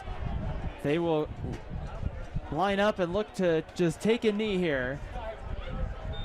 At Springville, Tyler Nelson takes a knee, and that will be the last snap of this ball game. The final few seconds will run off the clock, and this one is gone final. Maple Mountain has beaten Springville for the first time since 2012, and the first time ever here at Springville. We'll take a break. When we come back, we will wrap this one up, and we will have our MVP Sports MVP of the game. You're watching high school football on Spanish Fork 17.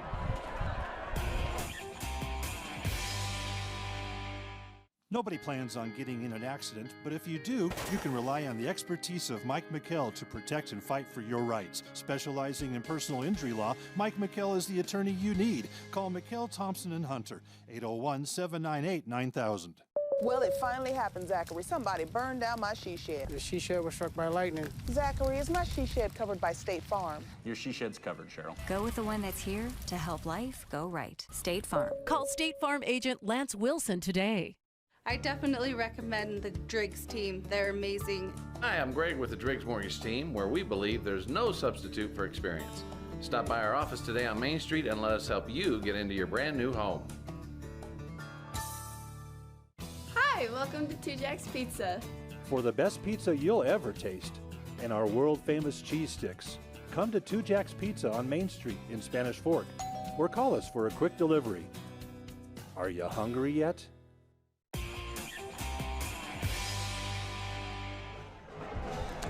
High school football here on Spanish Fork 17. Maple Mountain comes out on top, 29-15 over the Springville Red Devils. Ryan Pickens alongside Chris Hurst.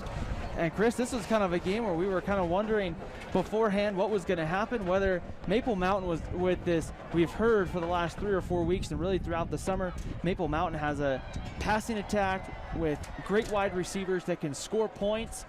And coming into this one, Springville's been known to really just kind of pound the ball, use some clock, and things like that. We didn't really know what we were going to see tonight.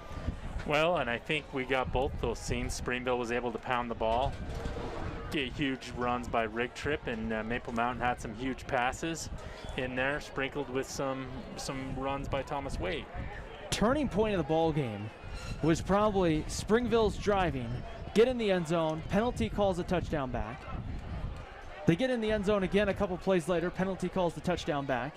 And really that kind of seemed like it kind of almost turned the game, Chris, from being this game where Springville was right there to Maple Mountain then goes up 2 scores. Yeah, that's exactly the turning point in this ball game. If you want to point to why Maple Mountain won and Springville lost, was that sequence of events. The other thing that Springville fumbled in the red zone, you take those 2 opportunities for Springville, and this game might be going into overtime right now. Instead, Maple Mountain wins by 2 touchdowns. So if you're Springville, you got to be kicking yourself with the penalties, the red zone turnovers and stuff like that. And Maple Mountain also countered with their own red zone turnover, but it wasn't as detrimental. We've seen this game, Chris, probably these 2 teams play 4 or 5 times in the time we've been together. Typically, it seems like we're having the other conversation. Yeah. Springville takes advantage of a couple big Maple Mountain mistakes, and Red Devils get the win. Maple Mountain, though, it seems like they're in one of those program-building years as they put the flag on the 50-yard line here at Springville. They're in almost one of those program-building years where if they can build on this the next couple of years, Brad Burtonshaw has a chance to try to build this program here at Maple Mountain into maybe one of the top teams in Region 8. Yeah, Maple Mountain's had a couple of teams that have done well, got the first seed into the playoffs and then losing the first round. But it's usually been when they've had great seniors, and Maple Mountain has that with Tyler Nelson, Kyson Hall, Brian Bess, Saili. You can go down the list, and their defense is playing a lot better this season. They seem to be faster. So it'll be interesting to see if this is a program-building year or just an anomaly where the seniors have lined up the way they need to be. But either way, it's going to be an exciting year this year for Maple Mountain. Definitely an exciting night here for the student body. You see a lot of the students on the field here at Springville. Maple Mountain gets the win 29-15. Let's take a moment here, our MVP Sports MVP of the game. And really, each week we kind of have seen something different so far for our MVP. Tonight, though, it was a little bit of rushing. It was a little bit of catching. It was a little bit of everything tonight from Thomas Wade, our MVP Sports MVP of the game. Yeah, he probably isn't the leading guy from a yards perspective, as we have a little dance-off going off. We have our good friend Jerry Huffman upstairs, and well, I would say Jerry's probably a really happy camper right now. As you see him dancing with our crew upstairs, he's happy right here to see a big win for Maple Mountain, as everyone's excited for sure. But Thomas Waite tonight, though, when you talk about just being able to do a little bit of everything tonight, those couple of touchdowns were big for Maple Mountain. Yeah, they were, and he got a lot of help from Saili. He got a lot of help from Tyler Nelson. Great team effort. We had, but we're going to name him our MVP for getting in the end zone 3 times, once on the ground with a tough 35-yard run, and then a couple of big catches. So just a couple of things, just kind of interesting to go back here and see Thomas Waite, 13 rushes tonight. And I thought he had a little bit more, but he had 13, 126 yards, averaged almost 10 yards per carry, and a touchdown here for Maple Mountain. The receivers, we talked about Tyler Nelson, 265 yards, 3 touchdowns through the air. A big performance tonight from Tyler Nelson as well. Next week, we get another big high school football game as we get Murray coming down. We get Murray and Maple Mountain here. What's the what's your expectation for this one? I haven't done any research on Murray. I have no idea where they're at this season. But for Maple Mountain, I think it's going to be using that team defense like they did tonight, that speed they have in the secondary and getting pressure from their defensive linemen. And then also seeing if they can keep that explosive offense going with huge plays. I mean, Maple Mountain has big play capability, and they're going to need that next week, as Murray's always a tough team. Well, a big win tonight for Maple Mountain. They improved to 3-1 on the year. Springville falls to 1-3. The Golden Eagles now 1-0 atop and sitting at least in a they'll sit in a tie at the top of Region 8 for this week. Heading into next week, they'll have a non-region game with Murray. We'll get ready to say so long tonight from Springville for our entire Spanish Fork Community Network team. I'm Ryan Pickens saying so long tonight from Springville, a 29-15 win for the Golden Eagles.